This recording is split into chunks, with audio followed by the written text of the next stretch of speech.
Hello दोस्तों, एक बार फिर से आप सभी का बहुत बहुत स्वागत है आपका अपना चैनल डेली मैथ्स में। तो दोस्तों, आज के इस क्लास में हम करेंगे छात्रावास अधीक्षक 2024 के लिए गणित का महा मैराथन क्लास।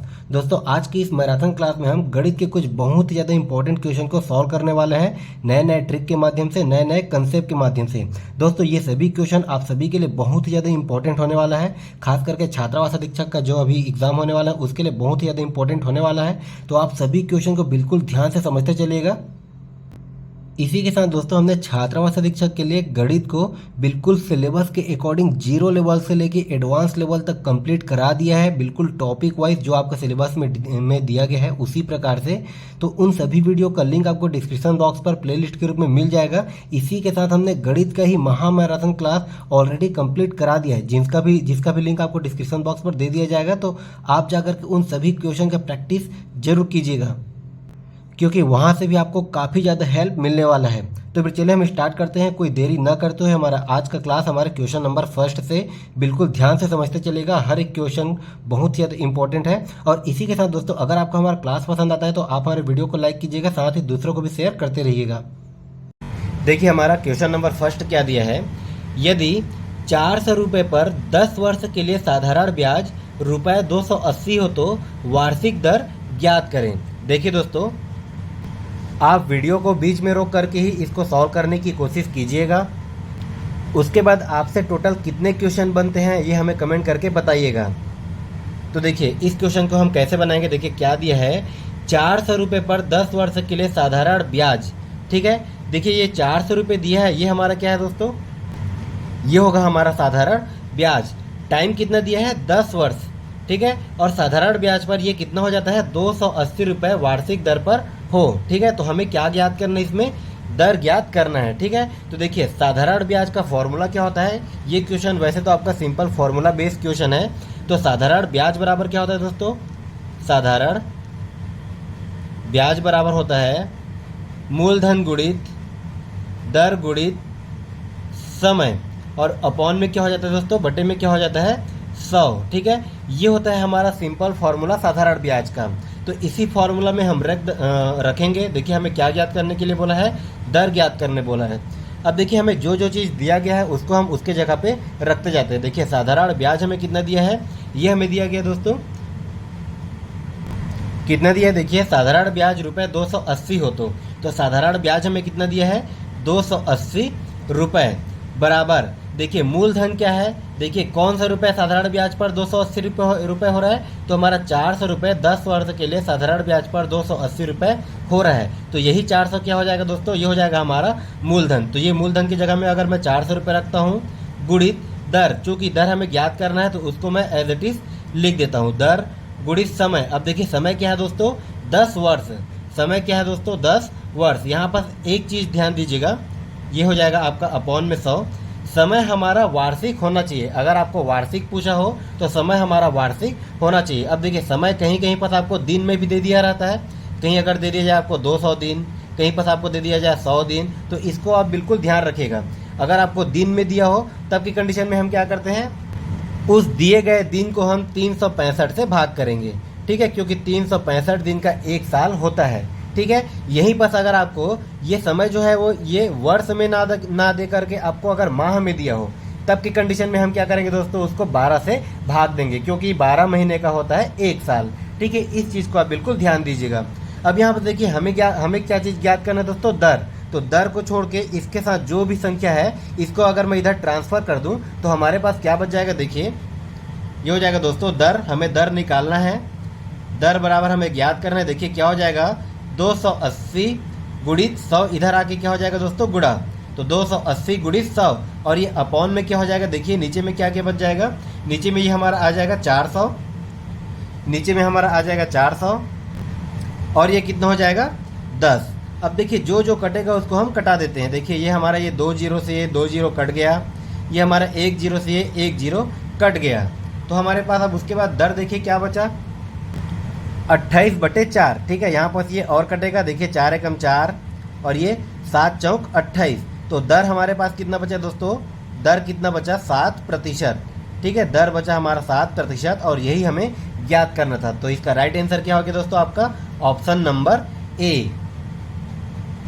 देखिए हमारा अगला क्वेश्चन क्या दिया है, एक पंखे के मूल्य को 40% से कम करने पर उसकी बिक्री 50% से बढ़ जाती है, उसके राजस्व में कितने प्रतिशत की वृद्धि अथवा कमी होगी, ये हमें ज्ञात करना है। देखिए वृद्धि हो रही है या फिर कमी हो रही है ये अभी हमें पता नहीं है, इसको भी हमें क्वेश्चन को सॉल्व करके ज्ञात करना है। तो देखिए दोस्तों इसमें क्या बोला है कि एक पंखे के मूल्य को अगर हम उसको 40% कम कर देते हैं, उसके बाद उसकी बिक्री में हम 50% बढ़ा देते हैं, मतलब एक बार कम हो रहा है बिक्री, उसके बाद हम एक बार बिक्री को बढ़ा दे रहे हैं। तो ऐसे क्वेश्चन को सॉल्व करने का बहुत ही अच्छा फॉर्मूला मैंने आपको क्या बताया था पिछले क्लास में। देखिए इसका फॉर्मूला क्या हो जाता है दोस्तों, ये होता है आपका x plus y plus x into y, ठीक है, x plus y plus x into y, और ये अपॉन में क्या हो जाएगा दोस्तों 100, ये हो जाएगा अपॉन में 100। अब यहाँ पर आप एक चीज़ ध्यान दीजिएगा, एक वैल्यू आपका कम हो रहा है और दूसरा वैल्यू आपका बढ़ रहा है। जो वैल्यू कम होते रहेगा उसको हम लेंगे माइनस में इस फॉर्मूला में, जो वैल्यू बढ़ते रहेगा उसको हम लेंगे दोस्तों प्लस में। तो देखिए कम कौन हो रहा है 40%, अगर मैं 40 को एक से लूँ, अगर इस 40 को अगर मैं एक से लूँ और इस 50 को अगर मैं वाई लूँ, ठीक है, तो देखिए एक से हमारा किस में आ जाएगा दोस्तों माइनस में। तो यहाँ पर ये क्या हो जाएगा माइनस का 40, क्योंकि ये कम हो रहा है, कमी हो रहा है, माइनस का 40, उसके बाद देखिए प्लस वाई, प्लस हमारा क्या हो जाएगा दोस्तों वाई, ये हमारा बढ़ रहा है तो इसको हम किस में लेंगे प्लस में। तो ये हो गया -40 और ये प्लस 50। उसके बाद देखिए दोस्तों क्या हो जाएगा प्लस, फिर से एक से बराबर ये हो जाएगा -40 गुणित वाई बराबर क्या हो जाएगा दोस्तों 50, और ये अपॉन में क्या हो जाएगा 100। इस फॉर्मूला में आप इसको बिल्कुल ध्यान से पुट कीजिएगा। अब देखिए यहाँ पर क्या हो जाएगा दोस्तों, अगर इसको मैं कटा दूँ तो ये 2 जीरो से ये 2 जीरो कट जाएगा। अब देखिए ये हमारा 50 है, 50 में से 40 जाएगा तो कितना बचेगा, ये बच जाएगा दोस्तों 10।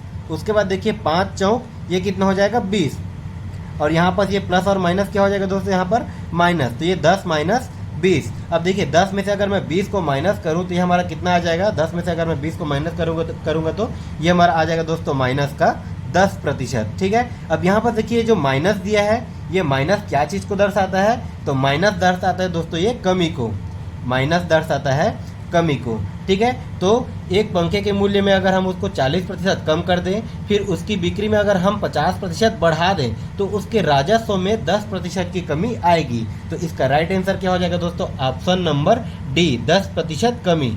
देखिए ऑप्शन को बिल्कुल ध्यान से लगाइएगा, क्योंकि देखिए इसमें 10% की वृद्धि भी दिया गया है, तो इन दोनों में आपको कंफ्यूज नहीं होना है। तो इस क्वेश्चन का राइट आंसर क्या हो जाएगा आपका ऑप्शन नंबर डी। देखिए हमारा अगला क्वेश्चन क्या दिया है, क्वेश्चन नंबर 3, प्रत्येक परिमेय संख्या होती है, ठीक है, एक पूर्ण संख्या, एक प्राकृत संख्या, एक पूर्णांक संख्या या फिर एक वास्तविक संख्या। तो देखिए दोस्तों आपका डायरेक्ट कंसेप्ट बेस्ड क्वेश्चन भी काफ़ी सारे पूछे जाते हैं। तो ये सभी मैथ्स का जो छोटा छोटा कंसेप्ट होता है, जैसे आपका पूर्ण संख्या क्या हो गया, प्राकृत संख्या क्या हो गया, पूर्णांक क्या हो गया, परिमेय संख्या क्या हो गया, सम संख्या, विषम संख्या, इन सभी छोटी छोटी चीज़ों को आप बिल्कुल ध्यान में रखिएगा, क्योंकि यहाँ से कभी कभी डायरेक्ट क्वेश्चन पूछ देता है। अब देखिए इसमें क्या बोला है, प्रत्येक परिमेय संख्या होती है। तो देखिए हम एक एक चीज़ को समझते चलते हैं। देखिए आपका ये प्राकृत संख्या क्या हो जाएगा दोस्तों, प्राकृत संख्या होगा हमारा 1 2 3 4, इस प्रकार से इनफाइनाइट तक जाएगा, ठीक है। वहीं पर अगर इसमें अगर मैं 0 लगा दूं तो ये संख्या हमारा क्या हो जाएगा दोस्तों, पूर्ण संख्या, ठीक है। अब देखिए 0 अगर नहीं है तो ये सभी संख्या 0 को छोड़कर जितने भी पॉजिटिव संख्याएं हैं ये हमारा क्या हो जाएगा दोस्तों, प्राकृत संख्या। अब अगर मैं इसमें 0 लगा दूं तो ये सभी क्या हो जाएंगे, पूर्ण संख्या। अब उसके बाद देखिए दोस्तों 0 से पहले भी होता है -1, -2, ठीक है, इस प्रकार से भी होता है, ये भी आपका इनफाइनाइट तक जाता है। तो अब ये क्या हो जाएगा दोस्तों, ये हमारा हो जाएगा पूर्णांक संख्या। लेकिन देखिए ये आपका एक आपका क्या है दोस्तों, परिमेय संख्या है, ये आपका 2 भी एक परिमेय संख्या है, -2 भी एक परिमेय संख्या है, क्योंकि इनके नीचे में कुछ नहीं, मतलब हम ये अपॉन में 1 लिख सकते हैं, ठीक है। इन सभी के नीचे में कुछ नहीं, मतलब इन सभी के हम अपॉन में 1 लिख सकते हैं। ठीक उसी प्रकार आपका जैसे कि 7/4 भी एक परिमेय संख्या है, 5/2 भी एक परिमेय संख्या है, -3/2 भी -3/2 भी एक परिमेय संख्या है। लेकिन ये 7/4, 5/2 ये आपका पूर्णांक नहीं होगा, ठीक है, क्योंकि ये दोस्तों आपका ये अंश और हर के रूप में दिया गया है, तो ये आपका पूर्णांक संख्या नहीं होगा। मतलब इसके कहने का मतलब यह है दोस्तों कि प्रत्येक परिमेय संख्या, देखिए प्रत्येक परिमेय संख्या को बोला है, सभी परिमेय संख्या को। देखिए परिमेय संख्या पूर्ण संख्या हो सकती है, लेकिन प्रत्येक परिमेय संख्या पूर्ण संख्या होंगी क्या? नहीं होंगी। ठीक है, परिमेय संख्या आपका प्राकृत संख्या भी हो सकती है, लेकिन प्रत्येक परिमेय संख्या आपका प्राकृत संख्या नहीं होंगी। ठीक उसी प्रकार परिमेय संख्या आपका पूर्णांक संख्या हो सकती है, लेकिन सभी परिमेय संख्या आपका पूर्णांक संख्या नहीं होगा। ठीक है, अब देखिए ऑप्शन नंबर डी में क्या दिया है कि प्रत्येक परिमेय संख्या ये आपका वास्तविक संख्या होगा, और यही क्या हो जाएगा दोस्तों? आपका ऑप्शन नंबर डी सही हो जाएगा, क्योंकि प्रत्येक परिमेय संख्या आपका वास्तविक संख्या होगा। जो भी हम देखिए मैथ से पढ़ रहे हैं, ये सभी संख्याएं क्या होते हैं दोस्तों? वास्तविक होते हैं। मतलब सभी परिमेय संख्याएं वास्तविक होंगे, सभी अपरिमेय संख्या, ठीक है, सभी अपरिमेय संख्या अगर बोल दिया जाए तो सभी अपरिमेय संख्याएं भी वास्तविक होंगे। मतलब हम जो भी मैथ्स में पढ़ते हैं, जो भी संख्याएं हम पढ़ते हैं, वे सभी वास्तविक होते हैं। तो इस क्वेश्चन का राइट आंसर क्या हो जाएगा दोस्तों? आपका ऑप्शन नंबर डी। तो इन छोटी छोटी चीज़ों को आप बिल्कुल ध्यान से नोट करके चलिएगा, क्योंकि यहाँ से डायरेक्ट क्वेश्चन बनते हैं। जैसे कि आपका पिछला सीजी टेट में आया हुआ था, ये आपका जो 2 है, ये आपका अभाज्य संख्या होगा कि नहीं करके क्वेश्चन आया था। ठीक है, तो इसका आंसर भी आप हमें कमेंट करके बताइए कि आपका 2 अभाज्य संख्या होता है कि नहीं होता है, या आपका 2 सम संख्या होता है, विषम संख्या क्या होता है, इसके बारे में आप हमें कमेंट करके बताइए। तो देखिए हम देखते हैं हमारा अगला क्वेश्चन क्या दिया है। क्वेश्चन नंबर 4 देखिए क्या दिया है। 50 संख्याओं का औसत 30 आया है। बाद में पता चला कि 2 संख्याएं गलती से 28 तथा 31 के बजाय 82 तथा 13 लिख दी गई, तो सही औसत क्या होगी, ये हमें पूछा गया है। अब देखिए दोस्तों, कोई 50 संख्या है, मान लीजिए इस प्रकार कोई ये 50 तक संख्या है, इनका औसत कितना है दोस्तों? इनका औसत 30 है। ठीक है, तो देखिए किसी भी संख्या का अगर औसत दिया होता है, तब की कंडीशन में हम क्या करते हैं दोस्तों? उसका योग हम निकालते हैं, उसका योग। तो उसका योग हम कैसे निकालेंगे? तो देखिए 50 संख्याओं का औसत अगर 30 है, तो इन 50 संख्याओं का अगर हम योग निकालेंगे तो हम कैसे निकालेंगे दोस्तों? इसको हम कर देंगे 50 गुणित 30। ये कितना आ जाएगा दोस्तों? 50, ये हो जाएगा 5 दिया 15, कितना आया है? 1500। ठीक है, उन 50 संख्याओं का योग कितना आया दोस्तों? 1500। लेकिन देखिए इसमें बोला क्या है, इसमें कुछ मिस्टेक हुआ है। बाद में पता चला कि 2 संख्याएं गलती से 28 तथा 31 के बजाय हमने क्या लिख दिया? 82 तथा 13 लिख दिया। मतलब ये जो 50 संख्या होगा, इसमें हमने एक जगह लिख दिया दोस्तों 82 और एक जगह हमने लिख दिया 13। तो देखिए ये जो 50 संख्या है, इसमें हमने गलती से लिख दिया 82 और 13। हमें 82 और 13 ना लिख करके हमें लाना क्या है दोस्तों? हमें लाना है 28 और 31। ठीक है, 82 की जगह में हमें लाना है 28, 13 की जगह में हमें लाना है 31। ठीक है, ये तो गलती से लिखा गया, ये हमें पूछा गया है। तो देखिए ऐसे क्वेश्चन को हम कैसे बनाएंगे? जो आपका टोटल सम है, जो आपका टोटल योग आया है, कितना आया दोस्तों? 1500। जो आपका टोटल योग आया है, उसमें से हम जो चीज़ गलती हुआ है उसको हटा देंगे। ठीक है, जो चीज़ हमसे गलती हुआ है उसको हम हटा देंगे, मतलब हटाने का मतलब उसको हम घटा देंगे, माइनस कर देंगे। तो देखिए हमसे गलती क्या क्या हुआ है दोस्तों? अगर इन सभी संख्याओं को अगर हम जोड़ रहे हैं तो हमसे क्या क्या गलती हुआ है? एक संख्या हमने लिख दिया 82, ठीक है, और एक संख्या हमने लिख दिया 13। ठीक है, ये हमने गलती से जोड़ दिया। तो जो चीज़ हमसे गलती हुआ है उसको हमें हटा देना है, और जो चीज़ हमें लाना है, जो चीज़ हमें पहले लिखना था, उसको हमें जोड़ देना है। ठीक है, तो देखिए हमसे गलती क्या हुआ था? 82 और 13 लिख दिए थे हमने मतलब हमें 82 और 13 को हटा देना है, इसको हमें माइनस कर देना है। इसके जगह में हमें किसको ऐड करना है दोस्तों? 28 और 31 को। तो मैं यहाँ पर 28 और 31 को अगर ऐड कर दूँ, ठीक है, 28 और 31 को अगर मैं ऐड कर दूँ, देखिए 82 और 13 को हटाना है, 28 और 31 को लाना है। तो देखिए इसको अगर मैं सॉल्व करूँ तो ये कितना आ जाएगा? ये हो जाएगा दोस्तों 1500 माइनस 82 और 13 को जोड़ूंगा तो ये कितना हो जाएगा दोस्तों? 95 धन 28 और 31 को अगर मैं जोड़ूंगा तो ये हमारा कितना हो जाएगा? ये हो जाएगा देखिए 9 और ये 59। ये हो गया हमारा दोस्तों 59। अब देखिए 1500 में से अगर मैं 59 को जोड़ूँ और 95 को घटा दूँ, या फिर इसको हम इस प्रकार से भी कर सकते हैं। देखिए 1500, अब उसके बाद ये क्या हो जाएगा? देखिए 95 में अगर मैं 59 को अगर मैं माइनस करूँ तो ये हमारा कितना बच जाएगा दोस्तों? 36। ये हमारा बच गया 36। अब 1500 में अगर मैं 36 को माइनस करूँ तो ये हमारा कितना आ जाएगा? ये हमारा आ जाएगा दोस्तों 1464। ठीक है, ये हमारा आ जाएगा 1464। अब देखिए दोस्तों, ये आपका 1464 है क्या? देखिए हमने जो 50 संख्या लिया था उसमें उन संख्याओं में हमसे मिस्टेक हो गया था। हमने 28 और 31 के बजाय 82 और 13 लिख दिया। मिस्टेक होने पर उन संख्याओं का योग कितना आ गया दोस्तों? 1500 आ गया। अब देखिए हमने यहाँ पर मिस्टेक को सुधार दिया, ठीक है। जो चीज़ हमने मिस्टेक किया था उसको हमने निकाल दिया, जो चीज़ हमको लाना था उसको हमने ऐड कर दिया।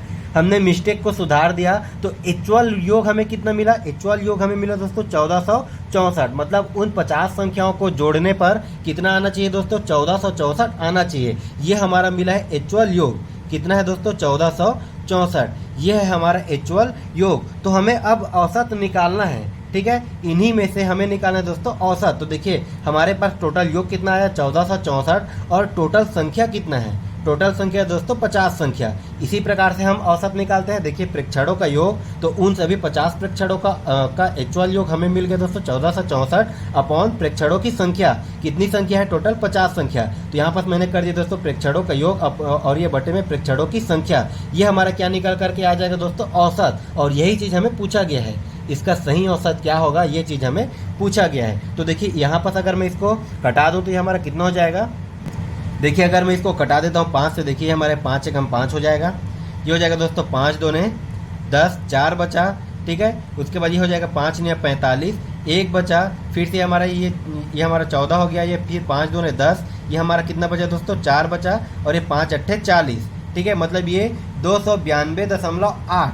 और नीचे में क्या बच जाएगा दोस्तों? बटे में 10। कितना बच गया? 292 दशमलव, सॉरी ये है आपका 292.8।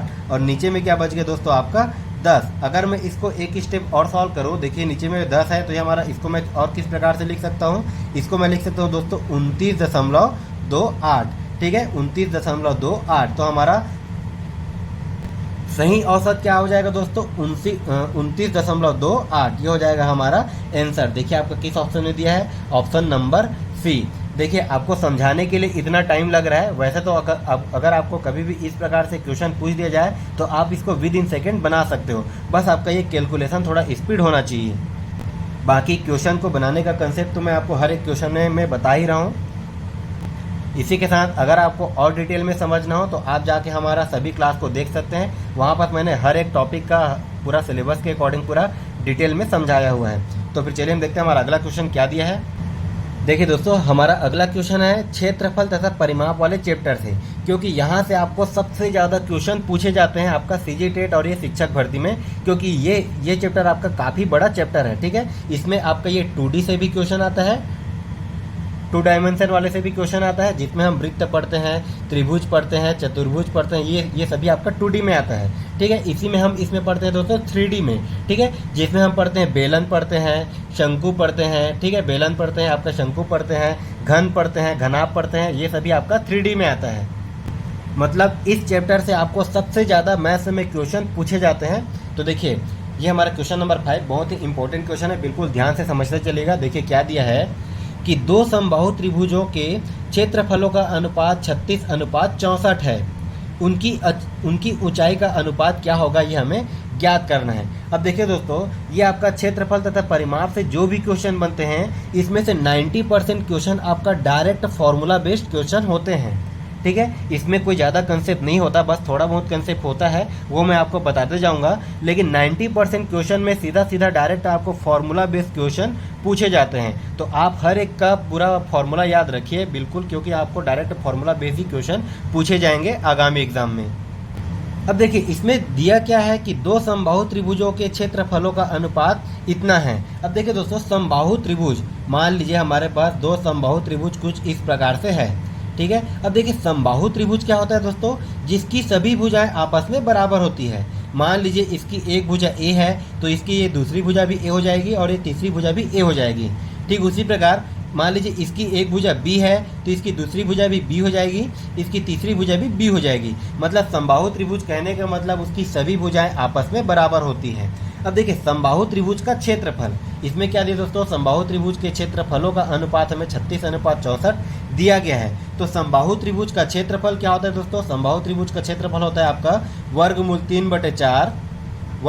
3/4 गुणित भुजा की घात 2, ठीक है। अब इसका भुजा क्या हो जाएगा दोस्तों? देखिए पहले त्रिभुज का हमने भुजा माना है ए, तो ये हो जाएगा दोस्तों ए का स्क्वायर, ठीक है। अब देखिए दो समबाहु त्रिभुजों के क्षेत्रफलों का अनुपात। ये हो गया हमारा एक समबाहु त्रिभुज का क्षेत्रफल। अब देखिए अनुपात में क्या हो जाएगा दोस्तों, दूसरे समबाहु त्रिभुज का क्षेत्रफल।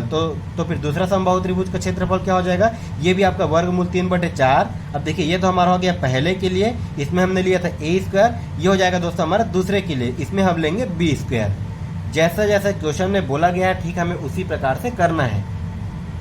अब देखिए ये अनुपात हमें कितना दिया गया दोस्तों, ये अनुपात दिया गया हमें 36:64। ठीक है, ये अनुपात हमें दिया गया है 36:64।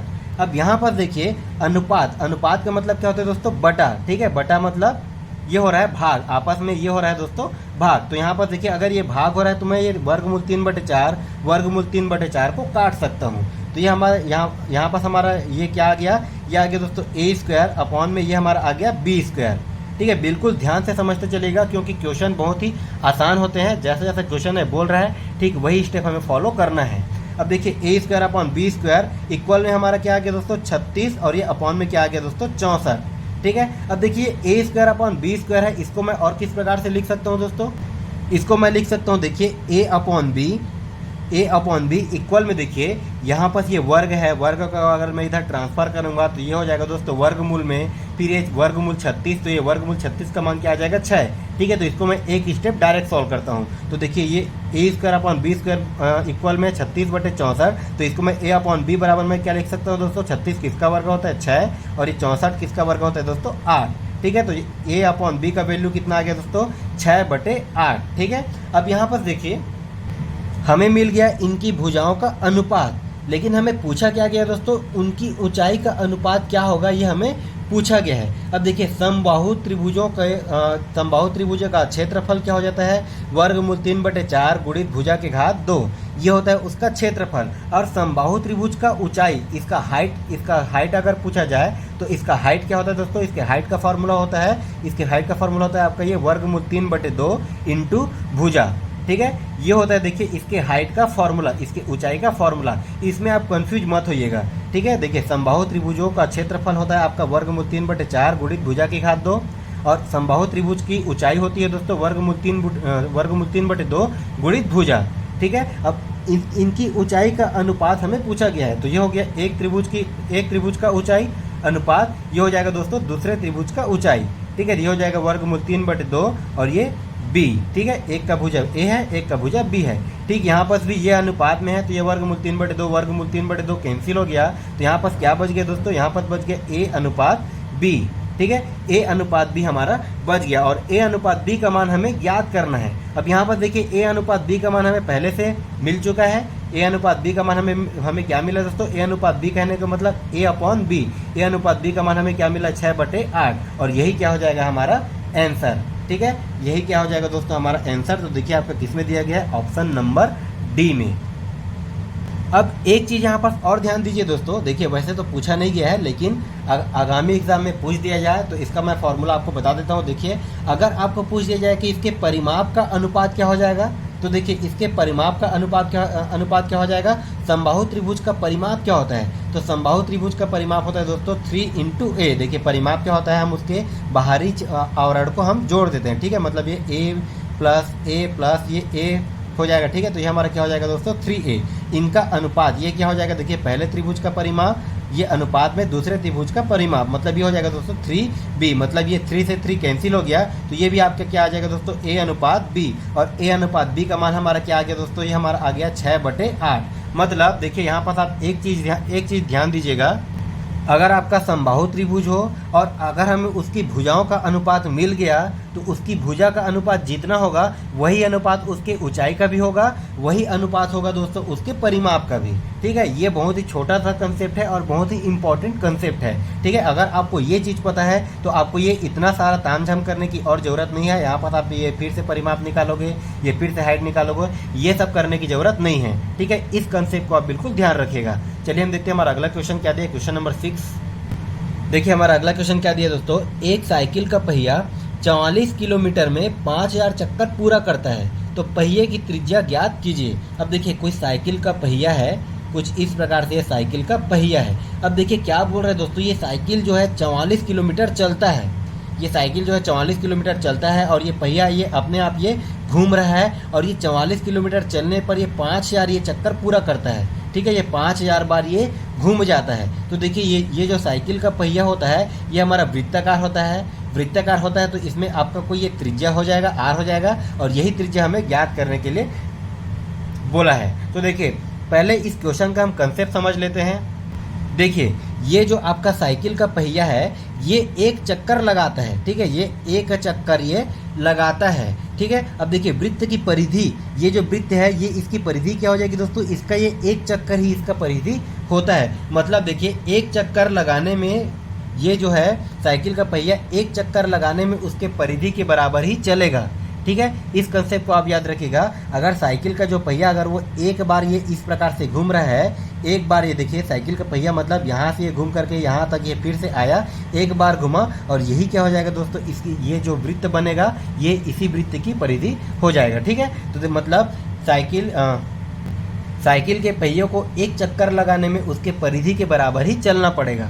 और वृत्त की परिधि क्या हो जाती है दोस्तों, वृत्त की परिधि होती है दोस्तों 2πr। ठीक है, वृत्त की परिधि 2πr। अब यहाँ पर देखिए क्या दिया है कि 44 किलोमीटर में वो 5000 चक्कर पूरा करता है। ठीक है, जो 5000 चक्कर पूरा करता है वो 44 किलोमीटर में पूरा करता है। तो हम अगर एक चक्कर का अगर निकाल लें, ठीक है, एक चक्कर का अगर मैं निकालूं, देखिए एक चक्कर का अगर मैं निकालूं तो ये उसके परिधि के बराबर में होगा। ठीक है, अगर मैं एक चक्कर का निकालूं तो हमें मिल जाएगा उसका परिधि, और परिधि मिल जाएगा मतलब हमें उसका त्रिज्या भी मिल जाएगा। ठीक है, तो यहाँ पर देखिए एक चक्कर का कितना होगा दोस्तों, एक चक्कर का हो जाएगा हमारा, एक चक्कर का कितना होगा, देखिए 44 किलोमीटर, कितना 44 किलोमीटर। 44 किलोमीटर में अगर मैं 5000 चक्कर को मैं अगर भाग कर दूं तो ये हमारा निकल करके आ जाएगा दोस्तों एक चक्कर का।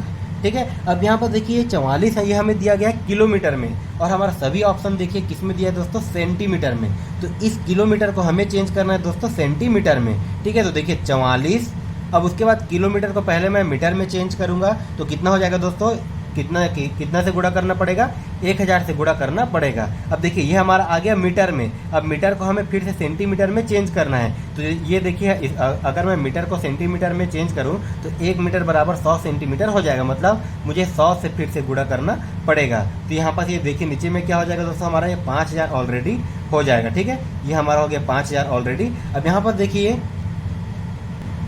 ये 3 जीरो से ये आपका 3 जीरो कैंसिल हो गया। ठीक है, अब ये देखिए आपका 5 एकम 5, और ये कितना हो जाएगा दोस्तों, ये 20 पंछे 100, मतलब ये 44 दूने कितना हो जाएगा दोस्तों, 44 दूने कितना आया हमारा, ये 44 दूने ये हमारा हो गया दोस्तों 88। कितना हो गया दोस्तों, 44 दूने 88, मतलब 880। मतलब ये 880 क्या है दोस्तों, एक चक्कर में 880 सेंटीमीटर चलेगा। ये जो साइकिल जो है एक चक्कर लगाने में ये 880 सेंटीमीटर चलता है। ठीक है, ये हमने निकाल लिया दोस्तों एक चक्कर का। अब देखिए अगर ये एक चक्कर पूरा लगाता है और यही इसका एक चक्कर क्या हो जाएगा दोस्तों, ये जो वृत्त बन रहा है ये हो जाएगी इसकी परिधि।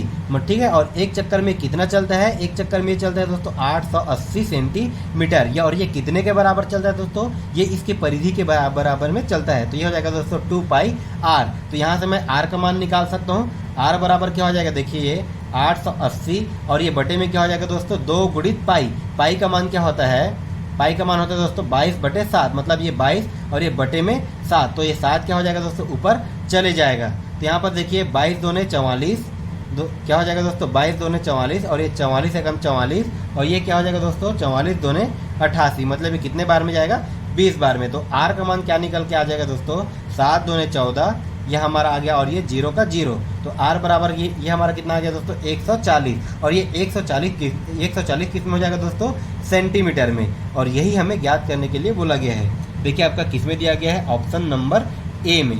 देखिए इस प्रकार से क्वेश्चन जो पूछा जाता है ये होते बहुत ही आसान है, बस बिल्कुल सिंपल से इसका कंसेप्ट है, उस कंसेप्ट को आप बिल्कुल समझिए, क्योंकि यहाँ से आपको डायरेक्ट क्वेश्चन पूछे जाते हैं। देखिए हमारा अगला क्वेश्चन क्या है दोस्तों, एक घनाभ की लंबाई, चौड़ाई एवं ऊंचाई क्रमशः 5 सेंटीमीटर, 2 सेंटीमीटर एवं 4 सेंटीमीटर है, तो घनाभ का संपूर्ण पृष्ठ का क्षेत्रफल क्या होगा, ये हमें पूछा गया। देखिए डायरेक्ट फॉर्मूला बेस्ड क्वेश्चन आपको पूछा गया है। क्या बोला दोस्तों, घनाभ के संपूर्ण पृष्ठ का क्षेत्रफल क्या होगा। ठीक है। तो देखिए यहाँ से अगर आपको फॉर्मूला याद नहीं हो रहा है तो आप हमारा क्षेत्रफल तथा परिमाप वाला चैप्टर को जा करके जरूर देखिएगा। वहाँ से हम किस प्रकार से फॉर्मूला निकालते हैं, किस प्रकार से हम उसको याद कर सकते हैं, इन सभी का कंसेप्ट मैंने आपको बहुत ही अच्छे तरीके से बताया हुआ है। तो आप उस वीडियो को जा करके जरूर देखिएगा, वो वीडियो आपको प्ले लिस्ट में मिल जाएगा। तो देखिए इसमें क्या दिया दोस्तों, घनाभ की लंबाई, चौड़ाई और ऊंचाई। लंबाई क्या दिया है दोस्तों, एल, लंबाई क्या दिया है 5 सेंटीमीटर, ठीक है। चौड़ाई को हम और क्या बोलते हैं दोस्तों, ब्रीथ, ठीक है। ब्रीथ हमें कितना दिया गया है 2 सेंटीमीटर। और ऊंचाई जिसको हम बोलते हैं हाइट हमें कितना दिया गया है दोस्तों, तो ये हमें दिया गया है 4 सेंटीमीटर। लंबाई, चौड़ाई और ऊंचाई। अब देखिए इसमें क्या पूछा गया है, घनाभ का संपूर्ण पृष्ठ का क्षेत्रफल।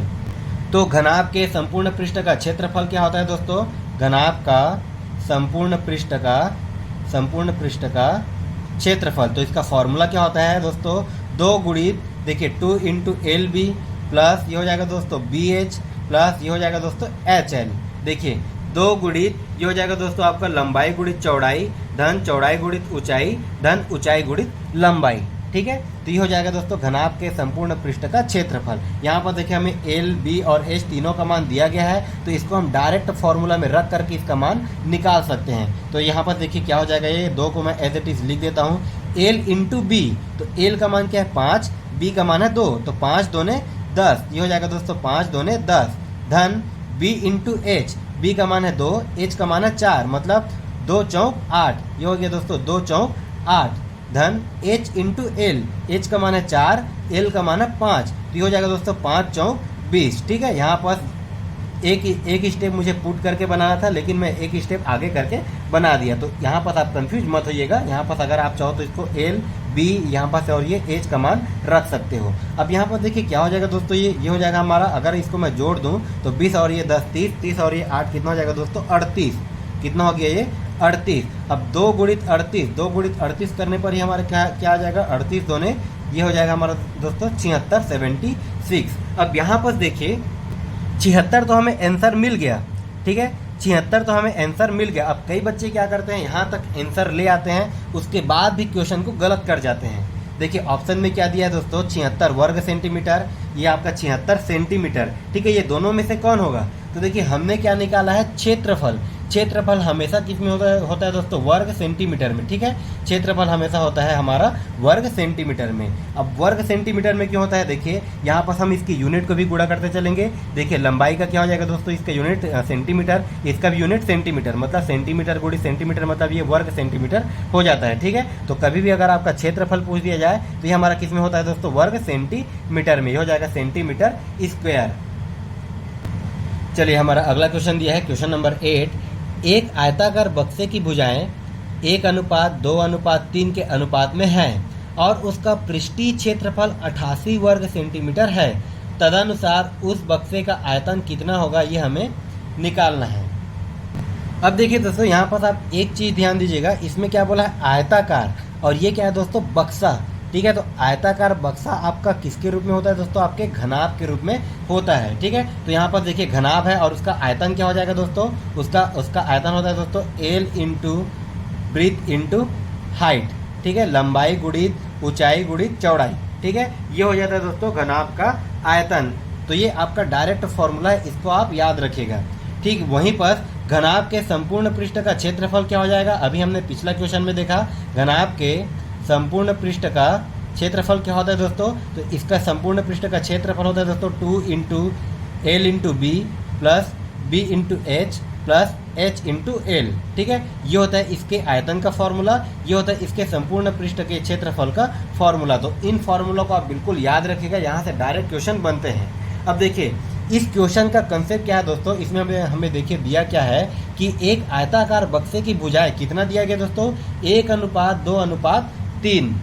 मतलब ये जो 1:2:3 दिया गया है, ये जो 1:2 और ये 3 अनुपात हमें दिया गया है, इसमें से एक हो जाएगा आपका लंबाई, एक हो जाएगा चौड़ाई, एक हो जाएगा ऊंचाई, ठीक है। इस एक को हम मान लेते हैं दोस्तों, इसको हम मान लेते हैं लंबाई, ठीक है। ये हो जाएगा हमारा लंबाई, इसको हम मान लेते हैं x, ठीक है, 1 इंटू एक्स, ठीक है। इसकी चौड़ाई को हम मान लेते हैं, इसकी चौड़ाई को हम मान लेते हैं दोस्तों 2x, और इसकी ऊंचाई को हम मान लेते हैं 3x, ठीक है। इसकी लंबाई को हमने माना 1x, चौड़ाई को हमने माना 2x और ऊंचाई को हमने माना 3x। अब यहाँ पर देखिए क्वेश्चन में दिया क्या है। देखिए ये तो सिर्फ और सिर्फ समझने के लिए मैंने आपको पहले से फॉर्मूला लिख के बता दिया, ठीक है। क्वेश्चन हमारा यहाँ से स्टार्ट होता है, ठीक है। देखिए इसकी भुजाओं का अनुपात हमें दिया गया है। अब इसके एक भुजा को हम मान लेते हैं लंबाई, जिसको हमने माना है 1x। एक भुजा हो जाएगा दोस्तों चौड़ाई, जिसको हमने माना है 2x। एक भुजा है हमारा ऊंचाई, जिसको हमने माना है दोस्तों 3x। अब देखिए क्वेश्चन में हिंट क्या दिया है कि उसका पृष्ठीय क्षेत्रफल कितना है दोस्तों, 88 वर्ग सेंटीमीटर है, ठीक है। तो इसके संपूर्ण पृष्ठ का क्षेत्रफल कितना दिया गया है दोस्तों, हमें 88 वर्ग सेंटीमीटर दिया गया है, ठीक है। 88 वर्ग सेंटीमीटर दिया गया है और इसके संपूर्ण पृष्ठ का क्षेत्रफल, इसका फार्मूला क्या हो जाएगा दोस्तों, 2 गुणित देखिए L इंटू बी, ठीक है, L इंटू बी। तो L इंटू बी करूँगा तो दोस्तों ये क्या हो जाएगा 1x इंटू 2x, ठीक है। तो 1x इंटू 2x अगर मैं करता हूँ तो ये हमारा क्या हो जाएगा दोस्तों 2 गुणित 1, मतलब ये हो जाएगा हमारा 2 और ये x का स्क्वायर, ठीक है। एक स्टेप मैं आगे कर रहा हूँ, उसको आप बिल्कुल ध्यान से समझते चलिएगा। प्लस ये क्या हो जाएगा दोस्तों b इंटू एच, ठीक है, मतलब ये आपका क्या हो जाएगा दोस्तों b इंटू एच, ठीक है। मतलब ये चौड़ाई गुणित ऊंचाई, मतलब 2x गुणित 3x। तो ये हो जाएगा 3 दूने 6, ये हो जाएगा दोस्तों 3 दूने 6 और ये x के घात 2 धन। उसके बाद क्या हो जाएगा दोस्तों h इंटू एल, मतलब ऊंचाई गुणित लंबाई। तो ऊंचाई कितना है 3x, लंबाई हमारा 1x, तो 3 गुणित 1, तो ये हो जाएगा 3 एकम 3 और ये x के घात 2, ठीक है। देखिए हमें हिंट क्या दिया है कि उस घनाभ का संपूर्ण पृष्ठ का क्षेत्रफल कितना होता है, कितना दिया गया है 88 सेंटीमीटर। उसका फॉर्मूला होता है दोस्तों संपूर्ण पृष्ठ का क्षेत्रफल 2 into L B plus B H plus H L. हमने एल जो माना, बी जो माना और ये एच जो माना, उसी को हमने इसमें पुट कर दिया। अब यहाँ से देखिए ये जो 88 दिया गया है, ये जो 88 दिया गया है, इसको अगर मैं सॉल्व करूँ तो यहाँ पर देखिए कितना हो जाएगा दोस्तों 6 2 8 और ये 8 और 3 कितना हो जाएगा 11, ठीक है। तो ये हो जाएगा दोस्तों 2 गुणित 11 और ये x के घात 2। अब यहाँ पर देखिए 2 गुणित 11 है, इसको अगर मैं इधर ट्रांसफर करूँगा या फिर यहीं से मैं इसको डायरेक्ट कटा दूँ तो ये हमारा कितना हो जाएगा दोस्तों 11 दूने 22। कितना हो गया 11 दूने 22। चलिए आपके समझने के लिए इसको मैं एक स्टेप और आगे करता हूँ। एक्स स्क्वायर बराबर क्या हो जाएगा दोस्तों, ये हो जाएगा हमारा 88 बटे 2 गुणित 11, ठीक है। इसको मैंने इधर ट्रांसफर कर दिया। अब यहाँ पर देखिए 11 दूने 22, ये हो जाएगा हमारा 22 और ये कितने बार में जाएगा दोस्तों, ये हमारा जाएगा 4 बार में, मतलब x के घात 2 बराबर क्या आ गया दोस्तों 4। अब देखिए x के घात 2 बराबर क्या है 4, तो x बराबर क्या आ जाएगा दोस्तों वर्गमूल 4, मतलब x का मान क्या निकल के आ जाएगा दोस्तों 2, ठीक है। यहाँ पर ये 2 का वर्ग हो जाएगा, वर्ग और वर्गमूल कट जाएगा, मतलब x का मान क्या निकल के आ गया दोस्तों 2, ठीक है। बस आपको समझाने के लिए इतना टाइम लग रहा है, आप इसको विद इन सेकेंड भी बना सकते हो। अब देखिए ये तो हमें x का मान मिल गया। अब हमें क्या पूछा दोस्तों, इसका आयतन। आयतन देखिए क्या होता है L into B into H. यहाँ पर देखिए क्या दिया गया है, लंबाई गुणित चौड़ाई गुणित ऊंचाई, यही आपका निकल जाता है दोस्तों आयतन। तो देखिए लंबाई क्या दिया दोस्तों x गुणित चौड़ाई, बी आपका क्या दिया दोस्तों 2x गुणित ऊंचाई, ऊंचाई आपका h क्या दिया है दोस्तों 3x, ठीक है। अब यहाँ पर अगर मैं x का मान रखूँ तो देखिए x का मान क्या आ जाएगा दोस्तों 2 गुणित, यहाँ पर x 2x मतलब ये 2 दूने 4 गुणित, उसके बाद ये क्या हो जाएगा दोस्तों 3 गुणित 2, ये हो जाएगा 3 दूने 6, मतलब ये कितना हो जाएगा दोस्तों 4 दूने 8 और ये 8 छक्का 48, ये कितना आ गया दोस्तों 8 छक्का 48। और ये आपका किस ऑप्शन में दिया है, देखिए आपका ऑप्शन नंबर ए। अब यहाँ पर आप एक चीज़ ध्यान दीजिएगा, ये जो हमने निकाला है ये निकाला है दोस्तों वॉल्यूम। यहाँ पर तो वैसे यूनिट दिया नहीं है, लेकिन इसका यूनिट भी आप बिल्कुल ध्यान से बनाइएगा। देखिए इसका यूनिट क्या हो जाएगा दोस्तों, क्योंकि हमने निकाला है आयतन। आयतन में देखिए ये आपका सेंटीमीटर में हो जाएगा, ये भी आपका सेंटीमीटर में, अगर सेंटीमीटर दिया तो सेंटीमीटर में हो जाएगा, ये भी सेंटीमीटर, ये भी सेंटीमीटर, ये भी सेंटीमीटर, मतलब 3 बार सेंटीमीटर का गुणा हो रहा है। तो इसका आयतन क्या हो जाएगा दोस्तों सेंटीमीटर क्यूब, ठीक है। क्षेत्रफल होता है वो आपका स्क्वायर में होता है, आयतन होता है वो आपका होता है दोस्तों क्यूब में। तो इस चीज़ को भी आप बिल्कुल ध्यान से नोट कीजिएगा। तो यहाँ से आपको डायरेक्ट फॉर्मूला बेस्ड क्वेश्चन पूछे जाते हैं, जो कि बहुत ही इंपॉर्टेंट है। इसी प्रकार से आपको आगे क्वेश्चन देखने को मिलेंगे, ठीक है, जो आपका अभी सीजी टेट एग्जाम होने वाला है। तो चलिए हम देखते हैं हमारा क्वेश्चन नंबर 9 क्या दिया है। और इसी के साथ दोस्तों अगर आपको हमारा वीडियो पसंद आ रहा हो तो हमारे वीडियो को लाइक भी करते चलिएगा और दूसरों को भी शेयर करते रहिएगा। देखिए क्या दिया है क्वेश्चन नंबर 9, उस त्रिभुज का क्षेत्रफल क्या होगा जिसकी भुजाएं 9 सेंटीमीटर, 10 सेंटीमीटर तथा 11 सेंटीमीटर लंबी हो। अब देखिए दोस्तों इसमें त्रिभुज का क्षेत्रफल दिया है, क्या त्रिभुज है ये हमें नहीं बोला गया है, ठीक है। यहाँ भी बहुत बड़ा कंसेप्ट है इस क्वेश्चन में यहाँ पर भी बहुत बड़ा कंसेप्ट है। अब देखिए कई बच्चे इसमें डायरेक्ट फार्मूला लगाएंगे, ठीक है आप लगा सकते हो, लेकिन कई बार ऐसा भी होता है कि क्वेश्चन में हमें त्रिभुज को पहचानना होता है कि वो आपका समकोण त्रिभुज है कि वो आपका विषम बाहु त्रिभुज है, ठीक है। तो देखिए पहले हम इसका छोटा सा कंसेप्ट समझ लेते हैं, पहले हम इसको चेक कर लेते हैं, ठीक है, ये कौन सा त्रिभुज होगा।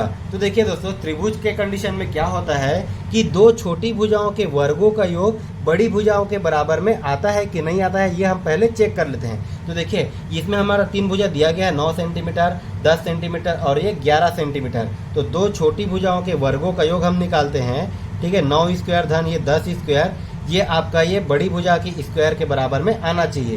तो ये 9 का वर्ग क्या हो जाएगा दोस्तों, 9 ये 81 धन 10 का वर्ग हो जाएगा दोस्तों 100 बराबर ये 11 का वर्ग हो जाएगा दोस्तों 121। मतलब 81 और 100 को अगर मैं जोड़ूँ तो ये कितना हो जाएगा दोस्तों 181 बराबर में ये देखिए क्या है आपका ये 121। मतलब ये जो है आपस में बराबर नहीं है, मतलब ये बराबर नहीं है, इसका मतलब ये जो त्रिभुज बनेगा ये आपका समकोण त्रिभुज नहीं होगा, ठीक है। ये आपका दोस्तों समकोण त्रिभुज नहीं होगा, ठीक है। इस चीज़ को आप ध्यान दीजिएगा, ठीक है। ये आपका बराबर में नहीं है तो ये आपका समकोण त्रिभुज नहीं होगा। अगर ये दो छोटी भुजाओं के वर्गों का योग बड़ी भुजा के वर्ग के बराबर में हो जाता तो वो त्रिभुज आपका समकोण त्रिभुज होता, ठीक है। तो ये आपका समकोण त्रिभुज नहीं होगा, मतलब ये कौन सा त्रिभुज हो जाएगा दोस्तों, विषम बाहु त्रिभुज होगा, ठीक है। अब देखिए ये चीज़ हमें पता चल गया कि ये हमारा विषम बाहु त्रिभुज है। अब देखिए इसमें हमें क्या निकालने के लिए बोला है दोस्तों, क्षेत्रफल। तो विषम बाहु त्रिभुज का क्षेत्रफल क्या हो जाता है, विषम बाहु त्रिभुज का क्षेत्रफल होता है दोस्तों आपका, देखिए ये हो जाएगा अंडर रूट में ये हो जाएगा दोस्तों S into S minus A into S minus B into S minus C, जहाँ पर एस क्या है दोस्तों, एस क्या है, एस है हमारा परिमाप, ठीक है। और एस का वैल्यू हम कैसे निकालते हैं, एस बराबर ए प्लस बी प्लस सी और अपॉन में क्या हो जाएगा दोस्तों 2, ठीक है। देखिए मैं ये जो फॉर्मूला सारा बता रहा हूँ इसको आप बिल्कुल ध्यान से नोट करते चलेगा, क्योंकि यहाँ से डायरेक्ट क्वेश्चन बनते हैं। अगर आपको ये फॉर्मूला पता नहीं है तो आप कितना भी कोशिश कर लो आपसे ऐसे क्वेश्चन बनने वाले हैं नहीं, ठीक है। तो देखिए एस हम कैसे निकालेंगे, एस होता है दोस्तों आपका परिमाप, ठीक है। अब देखिए परिमाप हम कैसे निकालेंगे, इसकी तीनों भुजाओं का योग और ये अपॉन में क्या हो जाएगा दोस्तों बटे में 2। तो यहाँ पर देखिए ए प्लस बी प्लस सी, यहाँ पर ये हो जाएगा आपका, ये हो जाएगा ए, ये हो जाएगा दोस्तों आपका बी और ये हो जाएगा आपका सी। तो यहाँ पर अगर मैं परिमाप निकालूँ तो कैसे निकाल सकता हूँ, देखिए ए के जगह में 9 धन बी के जगह में क्या हो जाएगा दोस्तों 10 धन सी के जगह में क्या हो जाएगा 11 और ये बटे में 2। अगर मैं इसको जोड़ूंगा तो ये हमारा कितना हो जाएगा दोस्तों 11 और 9 20 20 और ये 10 30 30 बटे 2। तो 30 बटे 2 का मतलब क्या हो जाएगा दोस्तों, एस बराबर हमारा क्या निकल के आ गया 15, ठीक है। ये हमारा क्या निकल के आ गया दोस्तों 15। तो यहाँ पर देखिए एस का वैल्यू तो हमें पता चल गया, ठीक है। अब यहाँ पर हमें क्या निकालना है, क्षेत्रफल। क्षेत्रफल का फॉर्मूला क्या होता है दोस्तों, अभी मैंने आपको देखिए बताया था, S into S minus A S minus B और ये एस माइनस सी। तो यहाँ पर अगर मैं सभी का वैल्यू रख दूँ तो यहाँ पर देखिए क्या हो जाएगा, ये अंडर रूट में एस का मान क्या है दोस्तों, ये है हमारा 15। उसके बाद देखिए 15 माइनस क्या हो जाएगा, ये 15 माइनस ए का मान क्या है 9, ठीक है। अब अगला ब्रैकेट में ये क्या हो जाएगा, देखिए फिर से 15 माइनस बी का मान क्या है दोस्तों 10, ठीक है। फिर से अगला ब्रैकेट में ये क्या हो जाएगा दोस्तों 15 माइनस 11, ठीक है। इसको अगर मैं सॉल्व करूँ तो ये हमारा कितना आ जाएगा, ये हमारा आ जाएगा देखिए अंडर रूट में ये तो है 15 गुणित 15 माइनस 9 करूँगा तो ये हमारा कितना आ जाएगा दोस्तों, ये हमारा आ जाएगा 6 गुणित 15 माइनस 10 करूँगा तो ये हमारा आ जाएगा 5 गुणित 15 माइनस 11 करूँगा तो ये हमारा आ जाएगा 4, ठीक है। ये हमारा क्षेत्रफल निकल रहा है। अब यहाँ पर देखिए कई बच्चे यहाँ पर भी क्या करते हैं, इसको पूरा आपस में गुणा करना चालू कर देंगे, गुणा करेंगे फिर उसका वर्गमूल निकालेंगे, तो ऐसा हमें नहीं करना है, ठीक है। हर जगह हमें अपना भी कंसेप्ट लगाना है कि वहाँ पर हमारा क्या कंसेप्ट हम लगाएं कि वो क्वेश्चन हमारा इजी से भी इजी हो जाए। तो यहाँ पर देखिए दोस्तों, यहाँ पर हम क्या करेंगे, इसको हम इसके फ्रैक्शन के रूप में तोड़ते हैं। देखिए 15 को मैं और क्या लिख सकता हूँ, 15 को मैं लिख सकता हूँ, ये 15 को मैं लिख सकता हूँ दोस्तों 5 गुणित 3, ठीक उसी प्रकार 6 को मैं लिख सकता हूँ दोस्तों 3 गुणित 2, ठीक उसी प्रकार मैं 5 को और कुछ नहीं तोड़ नहीं सकता तो मैं 5 को एज इट इज लिख सकता हूँ, ठीक उसी प्रकार 4 को मैं लिख सकता हूँ दोस्तों 2 गुणित 2।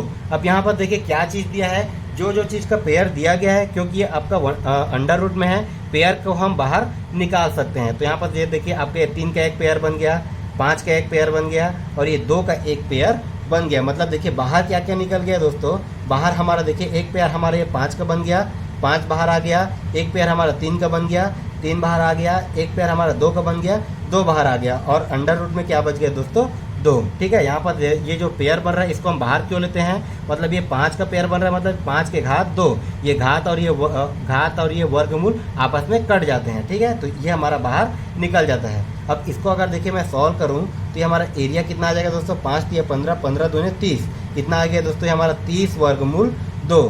ठीक है, ये हमारा कितना आ गया दोस्तों 30 वर्गमूल 2, और यही क्या हो जाएगा दोस्तों हमारा आंसर 30 वर्गमूल 2। और ये देखिए आपका किस में दिया है दोस्तों, सेंटीमीटर में है, तो ये आपका हो जाएगा सेंटीमीटर स्क्वायर। देखिए आपका किस ऑप्शन में दिया है, ये दिया है दोस्तों आपका ऑप्शन नंबर सी में। ठीक है, ये दिया है आपका ऑप्शन नंबर सी में। तो देखिए क्वेश्चन में कुछ नहीं रखा है, बहुत ही आसान सा क्वेश्चन है, बस आपको समझाने के लिए इतना सारा तामझाम करना पड़ा। तो आप ये कंसेप्ट को बिल्कुल समझ जाइएगा। ये जो मैंने आपको फार्मूला बताया ये सभी फार्मूला बहुत ही इंपॉर्टेंट है, क्योंकि इसी फार्मूला बेस्ड में डायरेक्ट क्वेश्चन पूछे जाते हैं। तो ये हो गया दोस्तों हमारा क्वेश्चन नंबर 9।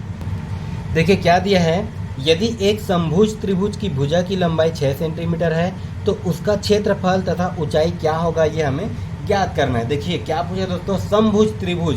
समभुज त्रिभुज क्या होता है दोस्तों, समभुज का मतलब समान भुजा, जिसको हम बोलते हैं समबाहु। ठीक है, तो इस प्रकार से भी आपको कंफ्यूज करने की कोशिश कर सकता है क्वेश्चन, तो आपको कंफ्यूज नहीं होना है। समभुज मतलब क्या होता है दोस्तों, समान भुजा, नाम से ही पता चल रहा है। और समान भुजा मतलब समबाहु त्रिभुज, मतलब ये समबाहु त्रिभुज के बारे में ही बोल रहा है। अब देखिए समबाहु त्रिभुज की एक भुजा हमें दिया गया है, उसकी भुजा को हम मान लेते हैं, मान लीजिए ए बराबर हमें दिया गया दोस्तों 6 सेंटीमीटर। ठीक है, अब देखिए समबाहु त्रिभुज के कंडीशन में क्या होता है, इसको भी आप समझ लीजिए। देखिए समबाहु त्रिभुज में क्या होता है दोस्तों, इसकी सभी भुजाएं आपस में बराबर होती है। मतलब ये आपका 6 सेंटीमीटर है तो ये भी आपका 6 सेंटीमीटर होगा, ये भी आपका 6 सेंटीमीटर होगा। अब देखिए इसका होता है डायरेक्ट फॉर्मूला, क्या बोला दोस्तों, उसका क्षेत्रफल तथा ऊंचाई। तो समबाहु त्रिभुज का ऊंचाई क्या होता है दोस्तों, समबाहु त्रिभुज का ऊंचाई क्या होता है, इसका हाइट क्या होता है दोस्तों, तो अभी मैंने आपको बताया था पिछला क्वेश्चन में, ये होता है दोस्तों वर्गमूल 3/2 गुणित भुजा, मतलब ये हो जाएगा वर्गमूल 3 गुणित 2 इंटू ए। ठीक है, ए हो जाएगा हमारा भुजा। तो यहाँ पर अगर मैं ए का मान रखूँ, यहाँ पर अगर मैं ए का मान रखूँ तो ये हो जाएगा वर्गमूल 3/2 गुणित ए का मान क्या है दोस्तों 6। तो यहाँ पर ये देखिए क्या हो जाएगा, 2 एकम 2, 2 तिया 6। तो इसकी ऊंचाई हमें क्या मिल गया दोस्तों, ऊंचाई देखिए हमें कितना मिल गया, ये हो जाएगा दोस्तों 3 अंडर रूट, ये हो जाएगा दोस्तों 3, और ये किस में हो जाएगा दोस्तों सेंटीमीटर में। ये तो हमें मिल गया हाइट। और उसके बाद हमें और क्या पूछा है दोस्तों, क्षेत्रफल। हमें और क्या चीज़ पूछा है, क्षेत्रफल। तो देखिए समबाहु त्रिभुज का क्षेत्रफल क्या होता है, तो इसका क्षेत्रफल एरिया होता है दोस्तों आपका वर्गमूल 3/4, वर्गमूल 3/4 गुणित भुजा की घात 2। ठीक है, ये हो जाएगा आपका वर्गमूल 3/4 गुणित भुजा की घात 2 मतलब ए। ठीक है, ए का घात 2 मतलब यहाँ पर ए का वैल्यू कितना दिया है 6, 6 के घात 2 को मैं क्या लिख सकता हूँ 6 गुणित 6। यहाँ पर देखिए 2 दूने 4, 2 तिया 6, फिर से 2 एकम 2, 2 तिया 6। मतलब यहाँ पर इसका एरिया क्या निकल करके आ गया, तो इसका एरिया निकल के आया दोस्तों 3 तिया 9, ये 9 वर्गमूल 3। ठीक है, और एरिया हमेशा किस में हो जाता है दोस्तों, सेंटीमीटर स्क्वायर में। तो देखिए हमें एरिया भी मिल गया और हाइट भी मिल गया, और यही चीज़ हमें पूछा गया है। ठीक है, अब यहाँ पर देखिए, यहाँ पर भी कई बच्चे कंफ्यूज होते हैं। देखिए सबसे पहले हमें पूछा क्या गया है, उसका क्षेत्रफल। पहले हमें पूछा गया दोस्तों क्षेत्रफल, उसके बाद हमें पूछा गया है ऊंचाई। ठीक है, तो उसका क्षेत्रफल अभी हमें देखिए कितना मिला है, क्षेत्रफल हमें मिला है दोस्तों 9√3 सेंटीमीटर स्क्वायर। देखिए 9√3 सेंटीमीटर स्क्वायर किस में दिया, देखिए 9 वर्गमूल 3 वर्ग सेंटीमीटर, और उसका हाइट क्या दिया दोस्तों 3 वर्गमूल 3, और ये सेंटीमीटर। ठीक है, तो ये आपका कौन से ऑप्शन पे मैच कर रहा है, ये हमारा ऑप्शन नंबर बी पे मैच कर रहा है। ठीक है, तो यहाँ पर आपको ये कभी भी आपको ये यूनिट में कंफ्यूज नहीं होना है। तो ये हो गया हमारा क्वेश्चन नंबर 10। देखिए यहाँ पर आपको कंफ्यूज करने के लिए ऑप्शन में इसको बाद में भी दिया गया है। तो ठीक है, तो यहाँ पर भी कई बच्चे ऑप्शन नंबर ए को भी टिक करेंगे जल्दबाजी में, तो जल्दबाजी नहीं करना है। ठीक है, बस हमें ध्यान देना है कि हमें पूछा क्या गया दोस्तों, हमें पूछा गया पहले उसका क्षेत्रफल। तो सबसे पहले हम क्षेत्रफल का मान रखेंगे। क्षेत्रफल हमारे पास कितना आया, 9 अंडर रूट का ये 9 वर्गमूल 3, तो 9 वर्गमूल 3 यूनिट को भी हम देखेंगे वर्ग सेंटीमीटर। उसके बाद हाइट हमारा क्या कितना है दोस्तों 3 वर्गमूल 3, और ये सेंटीमीटर। तो ये हो गया आपका ऑप्शन नंबर बी। चलिए हम देखते हैं हमारा अगला क्वेश्चन क्या दिया है, क्वेश्चन नंबर 11। ये भी आपका बहुत ही इंपॉर्टेंट है, ये भी आपका सीजी टेट में पूछा गया क्वेश्चन है। देखिए क्या दिया है, एक घन की भुजा की लंबाई 5 सेंटीमीटर है, उस घन का आयतन, क्षेत्रफल तथा विकर्ण की लंबाई ज्ञात कीजिए। देखिए कितना सिंपल सा क्वेश्चन पूछा गया है, ठीक है, ये आपका सीजी टेट का पूछा गया क्वेश्चन है। अब देखिए दोस्तों क्या चीज़ दिया गया हमें, घन की भुजा, ठीक है, इसकी भुजा को हम मान लेते हैं ए बराबर क्या दिया है दोस्तों 5 सेंटीमीटर, ये हमें क्वेश्चन में पूछा गया है। अब देखिए क्या पूछा है दोस्तों, घन का आयतन, ठीक है, क्या चीज़ पूछा गया है, देखिए पहला क्या पूछा गया है, घन का आयतन, ठीक है, घन का आयतन क्या होता है दोस्तों, घन का आयतन जिसको हम बोलते हैं वॉल्यूम, ठीक है, इसका आयतन होता है दोस्तों ए का क्यूब। अब देखिए ए का वैल्यू हमें दिया गया है 5, तो यहाँ पर मैं कर दूंगा दोस्तों 5 के घात 3, और 5 के घात 3 करने का मतलब क्या हो जाएगा दोस्तों, 5 गुणित 5 गुणित 5 मतलब 5 पंचे 25, 25 पंचे कितना हो जाएगा दोस्तों 125, ठीक है। यहाँ पर आप बिल्कुल यूनिट को ही ध्यान दीजिएगा, हम निकाल रहे हैं आयतन, ये हो रहा है दोस्तों 3 बार गुणा, मतलब ये क्या हो जाएगा दोस्तों, ये हो जाएगा सेंटीमीटर में क्यूब, ठीक है, ये हमारा निकल करके आ गया आयतन। दूसरा हमें क्या पूछा है दोस्तों, क्षेत्रफल, दूसरा हमें क्या पूछा है दोस्तों, क्षेत्रफल, हमें पूछा है घन का क्षेत्रफल, ठीक है। तो घन का क्षेत्रफल क्या होता है, इसका फॉर्मूला होता है दोस्तों ये हमारा 6 इंटू ए स्क्वायर। तो देखिए यहाँ पर ये 6 गुणित ए का मान क्या है दोस्तों 5, मतलब 5 का वर्ग, ठीक है, ये हो जाएगा दोस्तों 5 का वर्ग। तो यहाँ पर देखिए 6 गुणित 5 पंचे 25, मतलब 6 गुणित 25, और ये 25 गुणित 6 करने पर कितना आ जाएगा दोस्तों, 25 छक्का का कितना होता है 150, और ये 150 ये किस में आ जाएगा दोस्तों, सेंटीमीटर स्क्वायर, क्योंकि क्षेत्रफल में 2 बार गुणा होता है यूनिट का, तो ये हमारा हो जाएगा सेंटीमीटर स्क्वायर, ठीक है। हमें मिल गया घन का आयतन और ये हमें मिल गया घन का क्षेत्रफल। तीसरा हमें क्या चीज़ पूछा गया दोस्तों, विकर्ण की लंबाई, देखिए डायरेक्ट फॉर्मूला बेस्ड क्वेश्चन है। तीसरा क्या पूछा है दोस्तों, विकर्ण की लंबाई। तो देखिए विकर्ण की लंबाई क्या हो जाता है दोस्तों, ये होता है हमारा a√3, ठीक है, ये भी आपका डायरेक्ट फॉर्मूला बेस्ड है, ठीक है। घन का विकर्ण क्या होता है दोस्तों, a√3 या फिर वर्गमूल 3 गुणित भुजा। यहाँ पर देखिए a का मान क्या दिया है हमें 5, ये हो जाएगा दोस्तों 5 वर्गमूल 3। अब इसका यूनिट क्या हो जाएगा दोस्तों, इसमें हमने किसी प्रकार से कोई सा भी गुणा नहीं किया, ठीक है, तो ये हमारा क्या हो जाएगा दोस्तों, सिंपल सा सेंटीमीटर, ठीक है। देखिए जिस पैटर्न में हमें पहले क्या पूछा, आयतन, फिर क्षेत्रफल, और ये उसके बाद पूछा गया दोस्तों विकर्ण, ये होता है इसके आयतन का फॉर्मूला, ये हमें मिल गया 125 सेंटीमीटर क्यूब। अब देखिए 125 ये हमारा सेंटीमीटर क्यूब, देखिए किस में दिया है, तो सबसे पहले 125 किस में दिया है दोस्तों, आपका ए और सी में, ठीक है, ये भी आपका घन सेंटीमीटर दिया है, ये भी आपका घन सेंटीमीटर दिया है। उसके बाद देखिए क्षेत्रफल हमें क्या मिला है, 150 सेंटीमीटर स्क्वायर या फिर 150 वर्ग सेंटीमीटर। अब देखिए 150 वर्ग सेंटीमीटर किस में दिया है, ये आपका ऑप्शन नंबर सी में दिया है, ठीक है, ये आपका ऑप्शन नंबर सी में दिया है, तो ये हमारा ऑप्शन नंबर ए तो गलत हो जाएगा, मतलब ये ऑप्शन नंबर सी भी सही हो जाएगा, ठीक है। उसके बाद विकर्ण किस में दिया है दोस्तों, 5 वर्गमूल 3, और ये सेंटीमीटर में ये भी दिया है दोस्तों 5 वर्गमूल 3 सेंटीमीटर में। तो इस प्रकार से आप यूनिट को बिल्कुल ध्यान से गुणा कीजिएगा, क्योंकि यूनिट में भी कई सारे बच्चे कंफ्यूज होते हैं, कई सारे बच्चे मिस्टेक कर लेते हैं। तो फिर चलिए हम देखते हैं हमारा आज का अगला क्वेश्चन क्या दिया है। देखिए क्या दिया है, एक ठोस घनाभ की लंबाई, चौड़ाई तथा ऊंचाई क्रमशः 14 सेंटीमीटर, 12 सेंटीमीटर तथा 8 सेंटीमीटर है। यदि घनाभ को पिघलाकर 2 सेंटीमीटर वाले समान घन बनाए जाते हैं तो समान घन की संख्या कितनी होगी, ये हमें पूछा गया है, ठीक है। ये आपका शिक्षक भर्ती वर्ग 2 में पूछा गया क्वेश्चन है, ठीक है। तो इस प्रकार से क्वेश्चन आपको काफ़ी सारे पूछे जाते हैं क्षेत्रफल तथा परिमाप से। ये चैप्टर आपका बहुत ही इंपॉर्टेंट है, इस चैप्टर को आप बिल्कुल ध्यान से करके जाइएगा, यहाँ से डायरेक्ट क्वेश्चन बनते हैं। अब देखिए इस क्वेश्चन का कंसेप्ट क्या है दोस्तों, यहाँ पर हमें देखिए क्या क्या दिया गया है।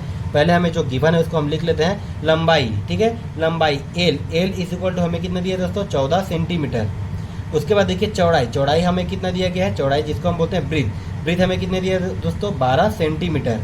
उसके बाद देखिए ऊंचाई हम जिसको हम बोलते हैं एच हमें कितना दिया है दोस्तों, 8 सेंटीमीटर, ये हमें दिया गया है। अब देखिए क्या बोला दोस्तों, ठोस घनाभ है, कोई ये ठोस घनाभ है, कुछ इस प्रकार से होगा, ये कोई ये ठोस घनाभ होगा कुछ इस प्रकार से। अब क्या बोल रहे हैं कि ये जो घनाभ है इसको हम पिघला देते हैं, ठीक है, इस घनाभ को हम पिघला करके छोटा इसको हम क्या करते हैं दोस्तों, जो जिसका जो है साइड 2 सेंटीमीटर होगा, छोटे हम इसको घन बनाते हैं, ठीक है, कुछ इस प्रकार से इसको हम छोटे घन बनाएंगे, ठीक है। अब ये कितना घन बनेगा, इसको हमने पिघला दिया, इसको हम पिघला करके ये इस प्रकार से हम छोटे घन बना रहे हैं, तो कितना सारा घन बनेगा, यही चीज़ हमें पूछा गया है। तो देखिए मैंने आपको क्या बताया था, कभी भी हमको चाहे घन को पिघलाना हो या फिर घनाभ को पिघला करके कोई दूसरा चीज़ बनाना हो तो हम कंपैरिजन करेंगे उसके वॉल्यूम से। मतलब देखिए घनाभ का जो आयतन आएगा, घनाभ का आयतन, ठीक है, ये जो घनाभ का टोटल आयतन होगा, इससे हम जो छोटे घन का जो आयतन होगा, ठीक है, मतलब जो घन हमें बनाना है, जितने पैरामीटर का हमें जो घन बनाना है उसको अगर मैं डिवाइड कर दूं तो टोटल कितने घन बनेंगे वो हमें प्राप्त हो जाएगा। ठीक है, तो ये घनाभ का आयतन बटे ये क्या हो जाएगा दोस्तों, घन का आयतन।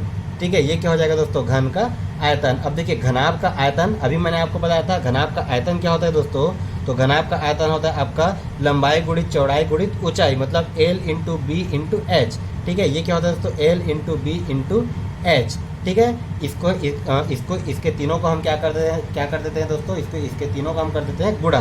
ठीक है, और देखिए घन का आयतन भी आपका क्या होता है दोस्तों, घन का आयतन भी आपका L into B into H होता है।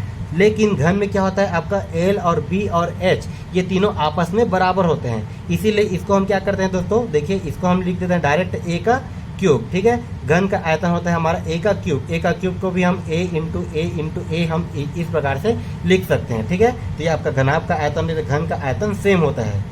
अब यहाँ पर देखिए ये तो हो गया दोस्तों घन का आयतन, ये हो गया आपका घनाभ का आयतन, ये हो गया आपका घन का आयतन। अब जो वैल्यू हमें दिया गया है उस वैल्यू को हम रख देते हैं। देखिए L का मान कितना दिया है दोस्तों, 14 गुणित B का मान हमें क्या दिया है दोस्तों, 12 गुणित H का मान हमें क्या दिया है दोस्तों, 8 अपॉन में क्या हो जाएगा दोस्तों, A का क्यूब, और A का मान हमें देखिए दिया गया है, ये जो घनाभ है, ठीक है, ये जो घन बनेगा इसकी भुजा क्या दिया गया दोस्तों, 2 सेंटीमीटर। ठीक है, इसका भुजा क्या दिया गया दोस्तों, 2 सेंटीमीटर, मतलब ये क्या हो जाएगा 2 के घात 3, मतलब ये हो जाएगा दोस्तों 2 गुणित 2, मतलब ये 2 दूने 4, 4 दूने 8, ये 8 से ये 8 कट गया, मतलब ये कितना बच जाएगा दोस्तों, 14 गुणित 12। अब यहाँ पर देखिए 12 चौक 48, 48 के 8 हासिल आई 4, 12 एकम 12 और 12 4 कितना हो गया दोस्तों, 16, कितना हो गया 16। ठीक है, तो मतलब देखिए ये जो टोटल जो बड़ा घनाभ है जिसका हम ये पैरामीटर ये जो हमें वैल्यू दिया गया है, इसको हमने पिघला दिया,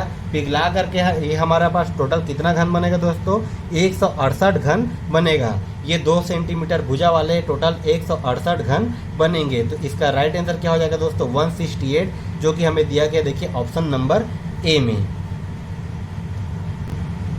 देखिए हमारा अगला क्वेश्चन क्या दिया है, यदि एक वृत्त की परिधि 18 पाई सेंटीमीटर है तो वृत्त का क्षेत्रफल क्या होगा, ये हमें पूछा गया है। देखिए डायरेक्ट ये भी आपका फॉर्मूला बेस्ड क्वेश्चन है। वृत्त की परिधि, उसका फॉर्मूला क्या हो जाता है दोस्तों, देखिए परिधि का फॉर्मूला क्या होता है, परिधि बराबर क्या हो जाता है दोस्तों, 2 पाई r। ठीक है, देखिए कभी भी इस प्रकार से क्वेश्चन आएगा तो आप पहले फॉर्मूला को लिखिएगा, क्योंकि यहाँ से आप जो है क्वेश्चन आपको जो है बनाने में आसानी होगी। ठीक है, तो वृत्त की परिधि हो गया दोस्तों हमारे ये 2 पाई r, और वृत्त का क्षेत्रफल, ठीक है, वृत्त का क्षेत्रफल क्या होता है दोस्तों, ये हमारा होता है पाई r स्क्वायर। ठीक है, अब देखिए परिधि हमें दिया गया है और हमें निकालना है दोस्तों क्षेत्रफल। ठीक है, देखिए परिधि हमें कितना दिया गया दोस्तों, 18 पाई।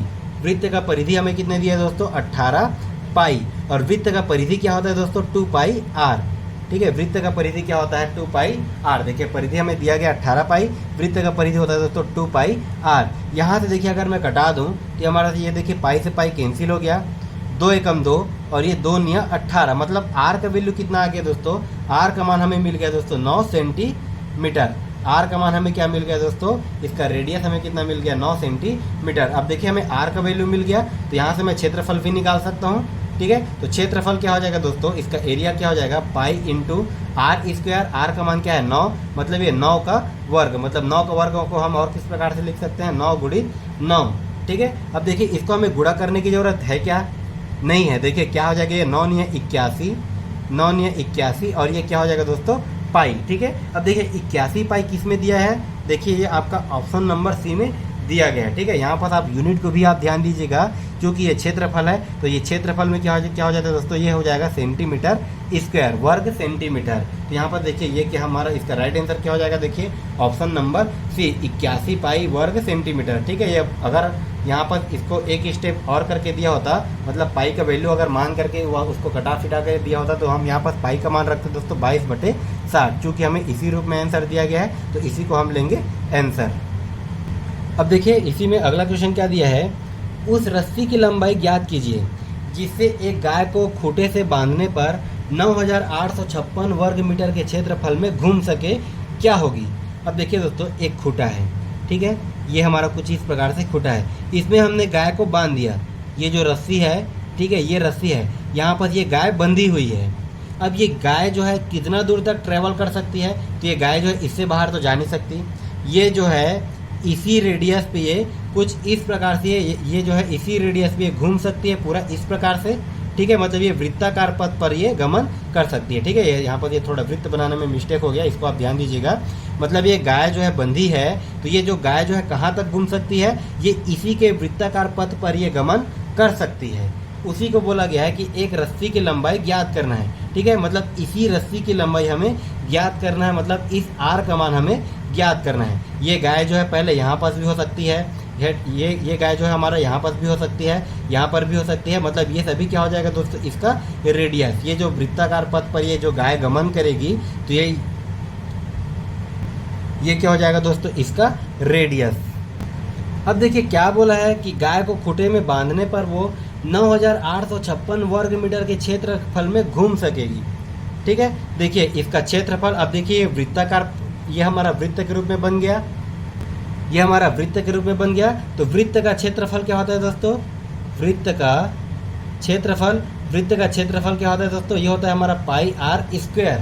वृत्त का क्षेत्रफल क्या होता है, पाई आर स्क्वायर। और वृत्त का क्षेत्रफल हमें दिया गया, देखिए 9856 बराबर में ये क्या हो जाएगा दोस्तों, ये हो जाएगा पाई आर स्क्वायर। ठीक है, अब देखिए यहाँ से हमें निकालना है दोस्तों ये आर का मान। ठीक है, क्योंकि यही आर का मान हमें पूछा गया है। तो यहाँ पर देखिए अगर मैं आर का मान निकालूँ तो ये हमारा किस प्रकार से निकलेगा, देखिए ये हमारा थोड़ा लंबा चौड़ा बनेगा, तो इसको मैं इस साइड से सॉल्व करता हूँ। आप यहाँ इसको अगर मैं इसका PDF दूंगा आपको टेलीग्राम चैनल पे, तो उसमें आप कंफ्यूज मत होइएगा। ठीक है, तो यहाँ पर देखिए दोस्तों ये आर बराबर क्या हो जाएगा, आर स्क्वायर बराबर क्या हो जाएगा, देखिए हमारा ये है 9856, ये है दोस्तों हमारा 9856, और ये बटे में क्या हो जाएगा दोस्तों, पाई। ठीक है, बटे में पाई का मान क्या होता है दोस्तों, 22/7। ये 22 और ये बटे में और 7 होता, 7 जो है ऊपर चले जाता, तो इसको मैं एक स्टेप डायरेक्ट सॉल्व कर देता हूँ। अब देखिए इसको अगर मैं 11 से कटा देता हूँ तो ये हमारा हो जाएगा दोस्तों 11 दूने 22, ये क्या हो जाएगा दोस्तों 11 अट्ठे 88, ये हो जाएगा दोस्तों 11 अट्ठे 88, 10 बचा, ये हो गया दोस्तों 11 नियन 99, 6 बचा, ये हो गया 66, 11 छक्के 66। ठीक है, ये 896 बार में कट गया। फिर से ये कटेगा हमारा 2 एकम 2, ये कितने बार में कटेगा दोस्तों, 2 चौक 8।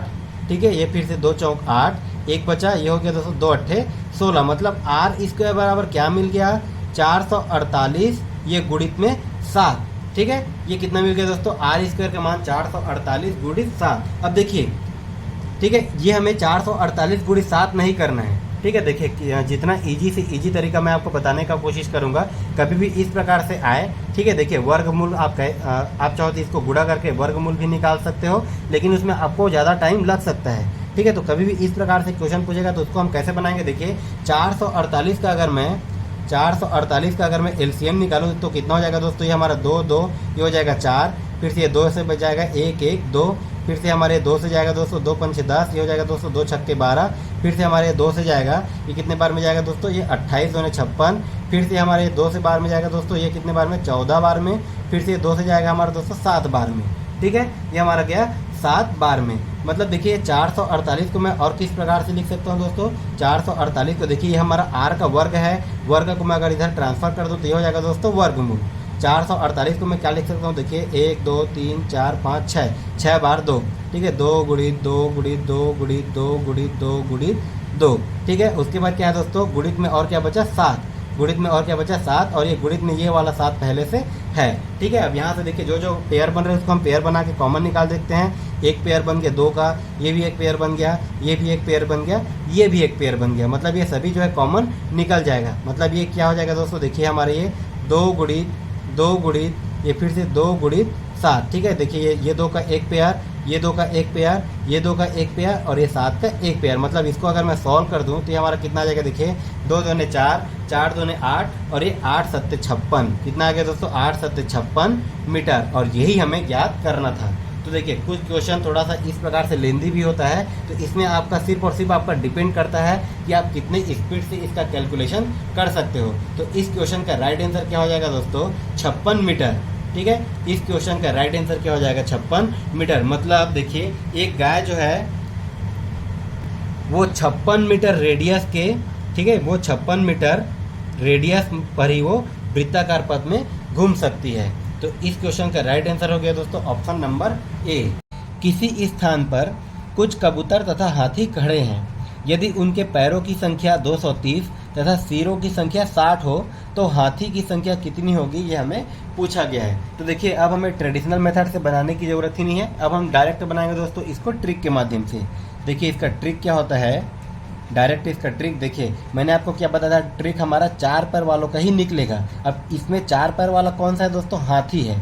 ठीक है, 4 पैर वाला कौन सा है, हाथी है। तो देखिए हाथी का ही निकलेगा। और हमारा ट्रिक क्या होता है दोस्तों, L/2, L मतलब लेग और ये लेग अपॉन 2 माइनस माइनस ये क्या हो जाएगा दोस्तों, हेड। हेड मतलब ये क्या होता है, इसका हमें जो भी सिर दिया होगा। तो देखिए लेग कितना है दोस्तों, 230, ये हो जाएगा दोस्तों 230 बटे में 2। उसके बाद माइनस हेड कितना दिया है, दोनों का हेड कितना दिया है दोस्तों 60। अगर इसको मैं कटा दूँ तो ये कितना आ जाएगा, देखिए 2 एक कम 2, ये भी आपका 2 एक कम 2, 2 एक कम 2, 2 5 6 10, मतलब ये कितना आ जाएगा दोस्तों 115 माइनस 60। अब 115 में से अगर मैं 60 को माइनस कर दूँ तो ये हमारे पास कितना बच जाएगा दोस्तों, ये बच जाएगा हमारे पास 55। मतलब ये कितना हो जाएगा दोस्तों 55 हाथी। हमारे पास हाथी कितना मिल गया हमें, 55 हाथी। और देखिए इसमें हमें निकालने की क्या चीज़ के लिए बोला है, हाथी की संख्या ही हमें ज्ञात करने के लिए बोला है। तो इसका राइट आंसर क्या हो जाएगा दोस्तों, आपका ऑप्शन नंबर ए। यहीं पर अगर आपको कबूतर की संख्या ज्ञात करने बोल दिया जाए तो देखिए टोटल सिर हमें पता है, टोटल सिर कितना है दोस्तों 60। ठीक है, अब देखिए उसमें से 55 हाथी है। अगर मैं 60 में से अगर मैं 55 को माइनस कर दूं तो जो चीज़ बच जाएगा वो हो जाएगा दोस्तों कबूतरों की संख्या। तो इस क्वेश्चन का राइट आंसर क्या हो जाएगा हमारा, ऑप्शन नंबर ए।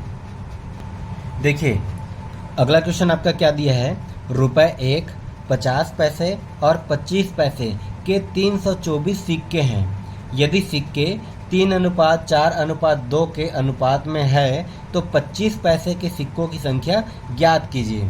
ठीक है, देखिए यहाँ पर हमें क्या क्या दिया है दोस्तों, ₹1, 50 पैसे और 25 पैसे के टोटल कितने 324 सिक्के हैं। और इनका अनुपात क्या दिया है दोस्तों, देखिए 3:4:2। मतलब ये 3 क्या है दोस्तों, 3 हमारा ₹1 का है। ठीक है, 3 अनुपात क्या है हमारे, ये 3 का जो ये जो हमें 3 का रेशियो दिया गया है ये ₹1 सिक्के का है। ठीक उसी प्रकार ये जो 4 का रेशियो दिया है ये आपका किसका है दोस्तों, 50 पैसे के सिक्के का।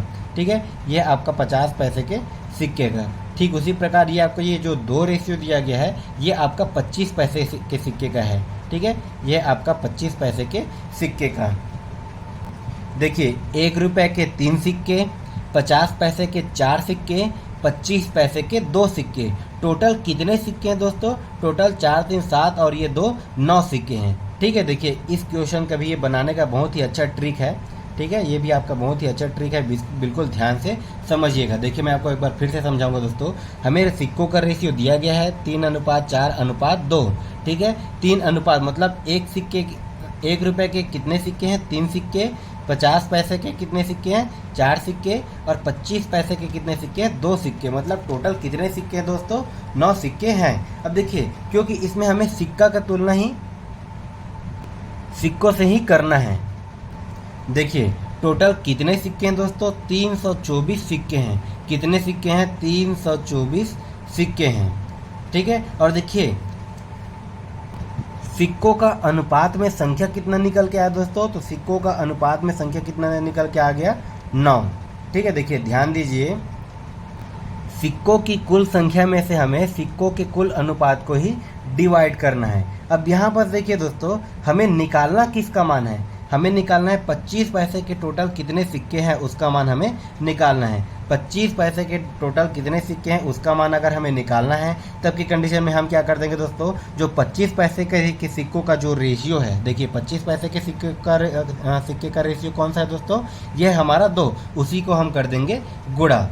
ठीक है, 25 पैसे के सिक्के का जो रेशियो है उसी को हम कर देंगे गुणा। उसके बाद हमें कुछ नहीं करना, इसको हमें सिंपल सा कटा देना है। देखिए हमारा कितना हो जाएगा, देखिए कितना हो गया, ये 9 एकम 9, ये हो जाएगा दोस्तों 9 तिया 27, ये 5, और ये कितना हो जाएगा दोस्तों 6 निया 54, मतलब ये हमारा कितना आ जाएगा, देखिए ये हो जाएगा दोस्तों 36 गुणित 2, और ये 36 दोने कितना हो जाता है दोस्तों, 36 दोने होते हैं 72। ठीक है, और ये टोटल कितना आ जाएगा दोस्तों 72 सिक्के।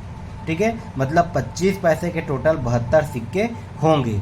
ठीक इसी प्रकार अगर आपको 50 पैसे के टोटल कितने सिक्के होंगे अगर ऐसा पूछा होता, तब की कंडीशन में हम क्या करते दोस्तों, 324/9 गुणित में 50 पैसे के सिक्के का रेशियो कितना है दोस्तों, तो वो है दोस्तों 4, तो यहाँ पर हम कर देते हैं 4 का गुणा। ठीक उसी प्रकार 1 रुपये के कितने सिक्के हैं ये अगर हमें निकालने के लिए बोला होता, तो हम 324/9 गुणित 1 रुपये के सिक्के का रेशियो कितना है दोस्तों, वो है 3। ठीक है, तो इसको हम 3 से गुणा कर देते, जो भी हमें मान निकलता वो उसी संख्या के सिक्कों का रेशियो हो जाता। ठीक है, तो यहाँ पर देखिए 25 पैसे के टोटल कितने सिक्के बनेंगे दोस्तों, 25 पैसे के टोटल 72 सिक्के बनेंगे। तो इस क्वेश्चन का राइट आंसर क्या हो जाएगा आपका ऑप्शन नंबर ए। बिल्कुल इसी प्रकार के आप हर एक ट्रिक को बिल्कुल ध्यान से देखिएगा, क्योंकि यहाँ से आपको डायरेक्ट क्वेश्चन देखने को मिलेंगे। तो चलिए हम देखते हैं हमारा अगला क्वेश्चन क्या दिया है इसी पैटर्न में। देखिए क्या दिया दोस्तों, 50 पैसे, 25 पैसे और 10 पैसे के 240 सिक्के हैं। यदि सिक्के 5:3:1 के अनुपात में है तो 25 पैसे के सिक्कों की संख्या बताइए। देखिए सबसे पहले हमें रेशियो क्या दिया दोस्तों, रेशियो हमें दिया है 5:3:1, मतलब ये 5 क्या है दोस्तों, ये है 50 पैसे के सिक्कों की संख्या। ठीक है, 50 पैसों की सिक्कों की संख्या, देखिए ये संख्या तो होता नहीं है, ये है उसका अनुपात। ठीक है, एक्चुअल में ये उसका अनुपात होता है। तो ये 5 अनुपात क्या हो जाएगा दोस्तों, ये होगा 50 पैसे के सिक्कों की का अनुपात। ठीक है, उसके बाद ये 3 अनुपात में दिया है, ये किसका अनुपात हो जाएगा दोस्तों, 25 पैसे के का जो सिक्का है उसका अनुपात। ये किसका है दोस्तों, 25 पैसे का जो सिक्का दिया गया है उसका अनुपात। उसके बाद ये जो 1 दिया है ये होगा आपका 10 पैसे के सिक्के का अनुपात। ये होगा दोस्तों आपका 10 पैसे के सिक्के का अनुपात। अब देखिए टोटल अनुपात कितना होगा दोस्तों, 5 3 8, 8 और 1 9, टोटल अनुपात कितना होगा दोस्तों 9। अब देखिए टोटल कितने सिक्के हैं, 240 सिक्के हैं। टोटल कितने सिक्के हैं, 240 सिक्के हैं, और टोटल अनुपात कितना मिला दोस्तों, टोटल अनुपात मिला है हमारा 9। अब देखिए जिसका निकालने के लिए बोला है, यहाँ पर किसका निकालने के लिए बोला दोस्तों, 25 पैसे के सिक्कों की संख्या। ठीक है, किसका निकालने के लिए बोला है, 25 पैसे सिक्कों की संख्या। तो देखिए यहाँ पर हम इसके रेशियो से गुणा कर देंगे। तो देखिए 25 पैसे के सिक्के का रेशियो कितना है दोस्तों, ये है हमारे पास 3, तो यहाँ पर हम कर देंगे गुणा में 3। अब इसको हमें कुछ नहीं करना, सिंपल सा कटा देना है, बस यही आपका बहुत ही छोटा सा ट्रिक है। इस ट्रिक को आप बिल्कुल ध्यान से नोट कीजिएगा। यहाँ पर ये देखिए 3 एकम 3, 3 तिया 9, फिर से ये 3 एकम 3, 3 अट्ठे 24, और ये 3 शून्य 0। उसके बाद ये कितना आ जाएगा दोस्तों, मतलब 25 पैसे के सिक्के की संख्या कितनी हो जाएंगी दोस्तों, 25 पैसे के सिक्के की संख्या कितनी है। तो यहाँ पर देखिए और कुछ नहीं बचा, ऊपर में सिर्फ और सिर्फ बचा दोस्तों 80। ठीक है, तो 25 पैसे के सिक्कों की संख्या कितनी है दोस्तों, 80 है। तो इसका राइट आंसर क्या हो जाएगा दोस्तों हमारा, देखिए ऑप्शन नंबर बी। इसी पैटर्न में आपको क्वेश्चन देखने को मिलेंगे। चलिए देखते हैं अगला क्वेश्चन क्या दिया है। देखिए क्या दिया है दोस्तों, ₹5 के 6 की दर से केले खरीदकर ₹6 के 5 की दर से बेचने पर कितने प्रतिशत का लाभ होगा। तो देखिए आपका प्रतिशत से काफ़ी सारे क्वेश्चन पूछे जाते हैं। तो देखिए ऐसे क्वेश्चन को बनाने का ट्रिक क्या है। ठीक है, ऐसे क्वेश्चन को हम कैसे बनाएंगे बिल्कुल ध्यान से रखिएगा। बहुत ही सिंपल सा क्वेश्चन बनते हैं। अगर आपको ट्रिक पता है तो आप इसको विद इन सेकेंड ऐसे क्वेश्चन को बना सकते हो बिना कोई कैलकुलेशन किए। देखिए इसमें क्या दिया दोस्तों, इसका ट्रिक क्या होता है। देखिए एक है आपका रुपए, एक है दोस्तों आपका वस्तु, एक है आपका फिर से रुपए, एक है आपका वस्तु।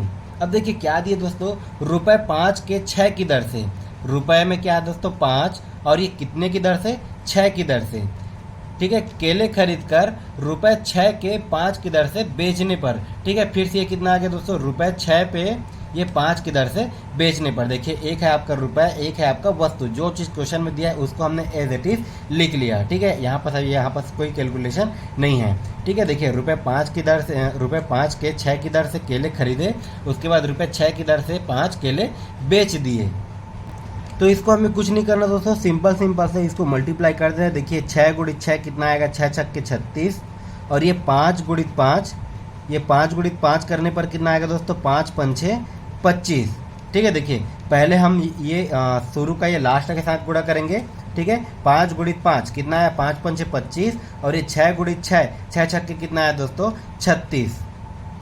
अब देखिए पहले क्या आया दोस्तों, ये हमारा आया 25, ठीक है। पहले क्या आया, पहले आया हमारा 25, मतलब किसी भी चीज़ को हम पहले खरीदते हैं उसके बाद ही हम उसको बेचते हैं। तो ये 25 क्या हो जाएगा दोस्तों, ये 25 हो जाएगा हमारा क्रय मूल्य, ये क्या हो जाएगा 25 हमारा क्रय मूल्य, और 36 क्या हो जाएगा दोस्तों विक्रय मूल्य, ठीक है। 25 हो जाएगा क्रय मूल्य और 36 हो जाएगा विक्रय मूल्य। देखिए बहुत ही सिंपल सा ट्रिक है, बिल्कुल आप इसको ध्यान से नोट कीजिएगा। अब उसके बाद देखिए दोस्तों हमें क्या चीज़ पूछा गया है, इसी दर पे बेचने पर कितने प्रतिशत का लाभ होगा, ठीक है। तो देखिए लाभ प्रतिशत हम कैसे निकालते हैं, लाभ प्रतिशत हम कैसे निकालते हैं दोस्तों, तो लाभ प्रतिशत होता है देखिए लाभ बटे क्रय मूल्य, ठीक है, क्रय मूल्य पर ही निकाला जाता है, लाभ बटे क्रय मूल्य, और ये क्या हो जाएगा दोस्तों गुणित में 100। तो देखिए लाभ कितने का हो रहा है, देखिए 25 में अगर हम खरीद रहे हैं और 36 में अगर हम बेच रहे हैं तो कितने का लाभ हो रहा है दोस्तों,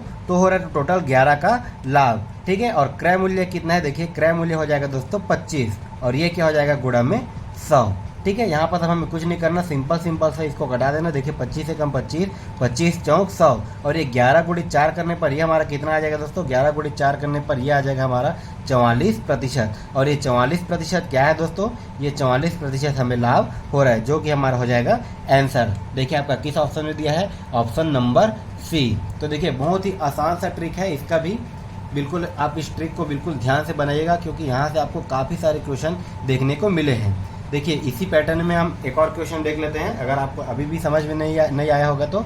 देखिए क्या दिया है, कबीर रुपए 10 में 11 की दर से पेंसिल खरीदता है और वह रुपए 11 में 10 की दर से इसे बेच देता है, तो उसको कितने प्रतिशत का लाभ या फिर हानि होगा, ये हमें पूछा गया है। तो देखिए दोस्तों ठीक वही ट्रिक हम लागू करेंगे। देखिए रुपए 10 में 11 की दर से पेंसिल को खरीदता है, उसके बाद 11 रुपए में वो 10 की दर से इसे बेच देता है। तो देखिए हम ये किनारे का इसके ये किनारे का ये किनारे वाले के साथ हम गुणा करेंगे, कितना आ जाएगा दोस्तों 10 दहम 100, ठीक है। और ये हम पास वाले के साथ गुणा करेंगे, तो ये कितना आएगा, तो ये कितना आ जाएगा दोस्तों 11 गुणित 11 करने पर ये हमारा आ जाएगा 121। तो देखिए इसमें पहले क्या आया दोस्तों, पहले आया 100 रुपये, ठीक है, पहले आया 100, मतलब ये क्या हो जाएगा दोस्तों हमारा क्रय मूल्य, ठीक है, ये हो जाएगा क्रय मूल्य। और उसके बाद आया दोस्तों 121, ये हो जाएगा दोस्तों विक्रय मूल्य, क्योंकि हम किसी चीज़ को पहले खरीदेंगे उसके बाद ही हम उसको बेच सकते हैं, ठीक है। तो ये आपको हो जाएगा देखिए 100 रुपये क्रय मूल्य, 121 हो जाएगा दोस्तों विक्रय मूल्य। तो यहाँ पर देखिए अगर आपको 100 के कंपैरिजन में दिया हो तो हमें कोई भी ट्रिक लगाने की ज़रूरत नहीं है लाभ प्रतिशत में, ठीक है। लाभ प्रतिशत निकालने के लिए हम इसको देखिए 100 ये 121 माइनस 100 करेंगे, 21 बटे उसके बाद 100 गुणित 100 ऐसे करने की ज़रूरत नहीं है। देखिए 100 रुपये में हमने किसी चीज़ को खरीदा, हम डायरेक्ट कंपैरिजन करेंगे, 100 रुपये में हमने किसी चीज़ को खरीदा और 121 रुपये में हमने उसको बेच दिया। तो देखिए हम 100 रुपये में खरीद कर 121 रुपये में बेच रहे हैं, तो हमें क्या हो जाएगा दोस्तों, लाभ हो जाएगा। और कितने का लाभ होगा दोस्तों, तो हमें लाभ होगा 21% का, ठीक है, 21% का लाभ होगा, और यही क्या हो जाएगा हमारा आंसर। तो ये देखिए आपका किस ऑप्शन में दिया है, ऑप्शन नंबर डी। आप चाहो तो इसको भी उसी प्रकार से बना सकते हो जैसे अभी हमने पिछला क्वेश्चन में देखिए मैं देखा था लाभ या फिर हानि प्रतिशत बराबर क्या हो जाएगा दोस्तों। यहाँ से देखिए ये 121 माइनस 100 तो कितना है दोस्तों, ये हमारा आ जाएगा 21 बटे क्रय मूल्य पे हम कंपैरिजन करते हैं, तो ये हो जाएगा दोस्तों बटे 100 और ये गुणा 100, ये 100 से 100 कैंसिल हो जाएगा और ये आपका 21 ही बच जाएगा, ठीक है। तो आपको इस प्रकार से करने की ज़रूरत नहीं है। अगर आपको देखिए 100 रुपये में आप किसी चीज़ को खरीद कर 121 में बेच रहे हो, तो ये आपको डायरेक्ट पता चल रहा है कि हमें 21% का लाभ हो रहा है। तो ये आपका बहुत ही इंपॉर्टेंट ट्रिक है। इस ट्रिक को आप बिल्कुल नोट करके रखिएगा, क्योंकि इस ट्रिक से आप कई सारे क्वेश्चन बना सकते हो। तो फिर चलिए हम देखते हैं हमारा अगला क्वेश्चन क्या दिया है। देखिए हमारा अगला क्वेश्चन क्या दिया दोस्तों, दो संख्याएं तीसरी संख्या से क्रमशः 30% और 37% कम है, तो दूसरी संख्या पहली संख्या से कितने प्रतिशत कम है, ये हमें पूछा गया है। तो देखिए इसका भी बहुत अच्छा ट्रिक है, इसको हम कैसे निकालेंगे। और ये सभी क्वेश्चन दोस्तों जो मैं आपको करा रहा हूँ, ये सभी क्वेश्चन आपको कहीं ना कहीं सीजी टेट में, सी टेट में और शिक्षक भर्ती में पूछे गए क्वेश्चन है। ठीक है, तो आप हर एक क्वेश्चन को बिल्कुल ध्यान से समझते चलिएगा। तो देखिए इसका ट्रिक क्या हो जाएगा दोस्तों, मान लीजिए हमारे पास 3 संख्या है। ठीक है, क्या बोला, 2 संख्या है तीसरी संख्या से क्रमशः। ठीक है, तो मान लीजिए हमारे पास 3 संख्या है, एक संख्या है ए, एक संख्या है बी और एक संख्या है सी।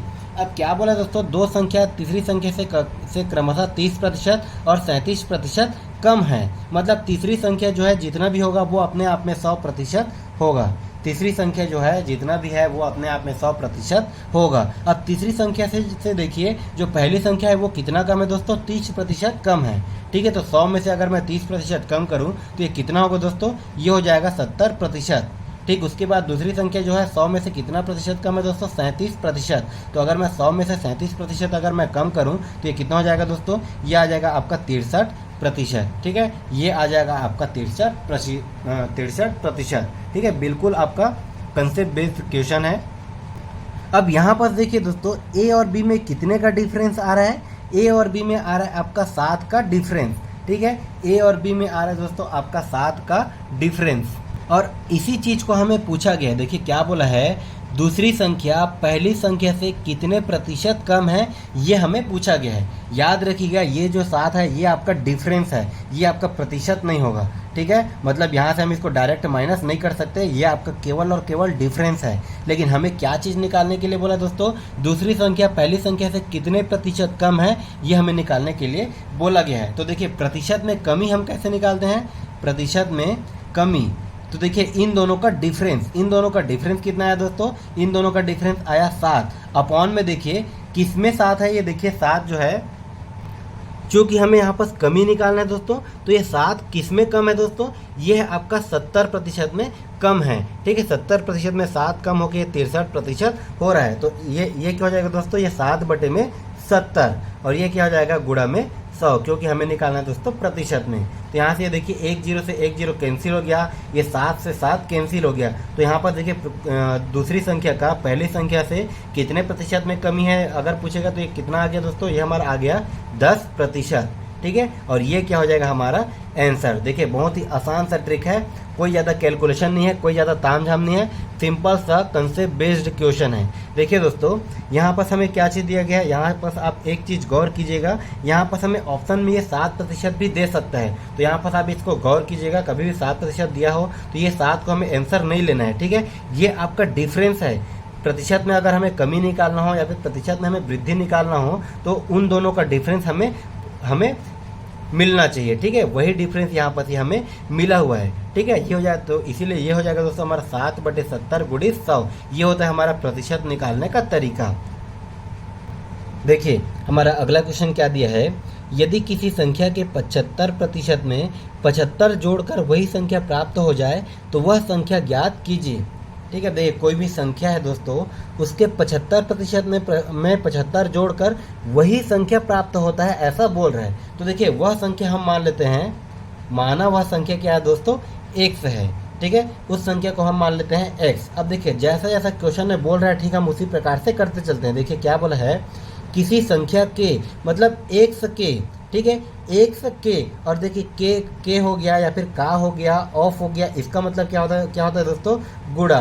तो 1 का 75%, तो ये 1 गुणित 75%, 1 गुणित 75% में देखिए क्या बोला है, में 75 जोड़कर, मतलब इसमें जो भी मान आएगा इसमें हम 75 जोड़ देंगे तो हमें वही संख्या प्राप्त हो जाएगा। तो हमें क्या प्राप्त होगा दोस्तों, दोबारा से वही संख्या x हमें प्राप्त हो जाएगा।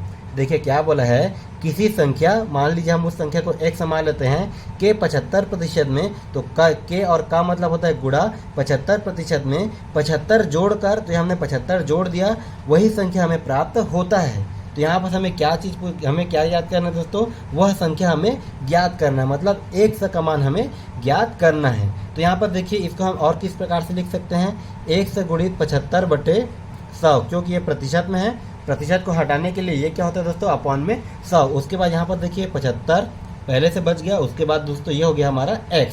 अब देखिए हमारा ये कटेगा क्या, 25 या 75, 25 चौक 100, मतलब ये कितना आ गया दोस्तों, 3x/4 धन 75, और ये माइनस बराबर में ये क्या हो जाएगा दोस्तों, x। मतलब यहाँ पर देखिए अगर मैं x वाले को एक साइड रखूँ, अगर मैं x वाले को एक साइड रखूँ तो ये देखिए कितना हो जाएगा दोस्तों, ये हो जाएगा हमारा x माइनस 3x/4। उसके बाद देखिए बराबर में क्या बच जाएगा दोस्तों, ये हमारा बच जाएगा बराबर में 75। ठीक है, ये 3x/4 है, इसको मैं इधर ट्रांसफर कर दिया, तो ये हो गया दोस्तों x माइनस 3x/4।